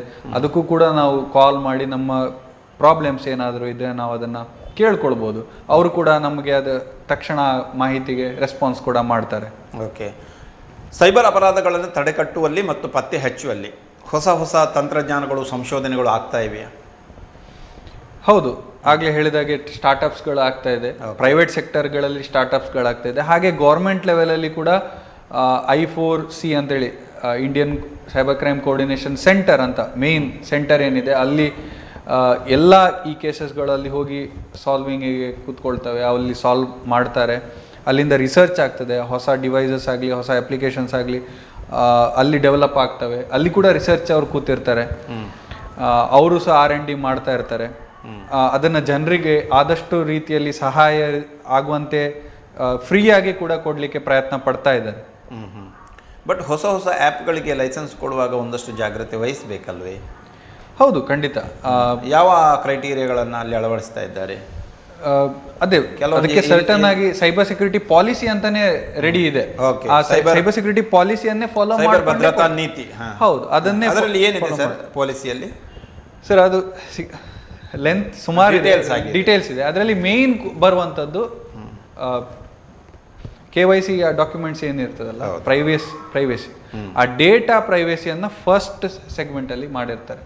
ಯಾಕೆಂದ್ರೆ ಪ್ರತಿಯೊಂದು ಯೂಸರ್ ಅಥವಾ ಆ್ಯಪ್ ಅಂತ ನಾವೇನು ಕರಿತೇವಲ್ಲ, ಅದನ್ನ ಬಳಕೆ ಮಾಡೋದು ಯಾರು? ಆಡಿಯನ್ಸ್. ಆ ಆಡಿಯನ್ಸ್ ಯೂಸ್ ಮಾಡುವಾಗ ಯೂಸರ್ ಡೇಟಾ ಅಂತೂ 100% ಇರ್ತದೆ. ಅದುವೇ ಫಸ್ಟ್ ಪಾಲಿಸಿ, ಅಂದ್ರೆ ಅದು ಮೇನ್ ಪಾಲಿಸಿ. ಅದು ಪಾಲಿಸಿ ಅವ್ರು ಫಾಲೋ ಮಾಡಿದ್ರೆ ಮಾತ್ರ ಮುಂದುವರಿಸ್ಬೋದು ಅಷ್ಟೇ. ಓಕೆ. ಯಾಕಂದರೆ ಈಗ ಗೌರ್ಮೆಂಟ್ ಸ್ಕೀಮ್ಸ್, ಪ್ರೋಗ್ರಾಮ್ಸ್ ಎಲ್ಲವೂ ಕೂಡ ಲಿಂಕ್ ಆಗ್ತಾ ಇದೆ. ಪ್ಯಾನ್, ನಮ್ಮದು ಆಧಾರ್ ಕಾರ್ಡ್ ಎಲ್ಲವೂ ಲಿಂಕ್ ಆಗ್ತಾ ಇರುವಂಥ ಈ ಸಂದರ್ಭದಲ್ಲಿ ಮತ್ತೆ ಸೈಬರ್ ಅಪರಾಧಗಳು ಹೆಚ್ಚುವಂಥ ಸಾಧ್ಯತೆ ಹೆಚ್ಚಿರುವುದರಿಂದ ಸರ್ಕಾರ ಕೂಡ ಒಂದಷ್ಟು ಈ ಲಿಂಕ್ ಮಾಡುವ ವ್ಯವಸ್ಥೆಯಲ್ಲಿ ಇದರಿಂದ ಏನಾದರೂ ಒಂದು ವ್ಯವಸ್ಥೆಯನ್ನು ಮಾಡಬಹುದಾ ಅಂತ. ಹೌದು ಸರ್, ಈಗ ಆಧಾರ್ ಈ ಎಲ್ಲ ಲಿಂಕ್ ಹೆಚ್ಚುವುದರಿಂದ ಸೈಬರ್ ಕ್ರೈಮ್ಗಳು ಹೆಚ್ಚುವ ಸಾಧ್ಯತೆ ಇಲ್ಲ, ಹಾಗಲ್ಲ. ಆ ರೀತಿ ನಾವು ಹೇಳಲಿಕ್ಕೆ ಅದೆಲ್ಲ ಡೀಟೇಲ್ಸ್ ಹೋಗುತ್ತಲ್ಲ ಅವರಿಗೆ ಅಂತ. ಇಲ್ಲ, ಡೀಟೇಲ್ ಬೇರೆ ತರನು ಹೋಗುವ ಚಾನ್ಸಸ್ ಇತ್ತಲ್ಲ. ಈಗ ಏನು ಸ್ಕೀಮ್ಗಳು ಮಾಡ್ತಾ ಇದ್ದಾರೆ, ಹೌದು, ಆ ಸ್ಕೀಮ್ಗಳಲ್ಲಿ ಈ ಡೇಟಾ ಭದ್ರತೆಯಾಗಿ ಸ್ಟೋರ್ ಮಾಡುವಂಥದ್ದೇ ಫೆಸಿಲಿಟಿ ಮಾಡಿಕೊಂಡೇ ಇರ್ತಾರೆ ಈ ವೆಬ್ಸೈಟ್ಗಳಲ್ಲಿ. ಸಿಂಪಲ್ ಆಗಿ ಹೇಳ್ಬೇಕಂದ್ರೆ ಆಧಾರ್ದು ವೆಬ್ಸೈಟ್ ಎಷ್ಟು ಸ್ಟ್ರಾಂಗ್ ಆಗಿದೆ ಅಂದ್ರೆ, ಅವ್ರು ಅದನ್ನ ಮೊದಲೇ ಇಷ್ಟು ಯೂಸರ್ಸ್ ಒಟ್ಟಿಗೆ ಯೂಸ್ ಮಾಡುತ್ತಿದ್ರು ಕೂಡ ಆ ಸರ್ವರ್ ಹಾಳಾಗಬಾರ್ದು ಅನ್ನೋ ಉದ್ದೇಶದಲ್ಲಿ ಇಟ್ಕೊಂಡೇ ಅದನ್ನು ಡಿಸೈನ್ ಮಾಡಿರ್ತಾರೆ. ಅಥವಾ ಇಷ್ಟು ರಿಕ್ವೆಸ್ಟ್ಗಳು ಬಂದಾಗ, ಅಥವಾ ಇಷ್ಟು ಮ್ಯಾಕ್ಸಿಮಮ್ ಸ್ಟೋರೇಜ್, ಮತ್ತೆ ಫೇಕ್ ರಿಕ್ವೆಸ್ಟ್ಗಳು ಬಂದಾಗ, ಹ್ಯಾಕಿಂಗ್ ಅಟೆಂಪ್ಟ್ಗಳು ಬಂದಾಗ ಹಾಳಾಗಬಾರ್ದು ಅಥವಾ ಬ್ರೇಕ್ ಆಗಬಾರ್ದು ಅನ್ನೋ ರೀತಿಯಲ್ಲೇ ಅವ್ರು ಯೋಚನೆ ಮಾಡಿಕೊಂಡು ಟೀಮನ್ನು ಕಟ್ಕೊಂಡಿರ್ತಾರೆ. ಸ್ಟ್ರಾಂಗ್ ಇರ್ತಾರೆ. ಹಾಗೆ ಯಾರೋ ಒಬ್ರು ಬಂದು ನನ್ನ ಆಧಾರ್ ಕಾರ್ಡ್ ಇವರಿಂದಾಗಿ ಲೀಕ್ ಆಯ್ತು ಅಂತ ಹೇಳಲಿಕ್ಕೆ ಸಾಧ್ಯನೇ ಇಲ್ಲ. ಅಂದ್ರೆ ಇಲ್ಲಿಂದ ಈ ಸ್ಕೀಮ್ಗಳಿಂದಾಗಿ ಅಥವಾ ಈ ವೆಬ್ಸೈಟ್ಗಳಿಂದಾಗಿ ಲೀಕ್ ಆಯ್ತು ಅಂತ ಹೇಳಲಿಕ್ಕೆ ಸಾಧ್ಯನೇ ಇಲ್ಲ. ಬೇರೆ ಯಾವುದಾದ್ರೂ ಮೂಲದಿಂದ ಆಗಿರ್ಬೋದು. ಯಾಕಂದ್ರೆ ನಾವು ಎಷ್ಟೋ ಕಡೆ ಕೊಟ್ಟಿರ್ತೇವೆ KYC ಡಾಕ್ಯುಮೆಂಟನ್ನು, ನಾವು ಎಲ್ಲಿ ಬೇಕಾದರೂ ಕೊಡ್ಬೋದು.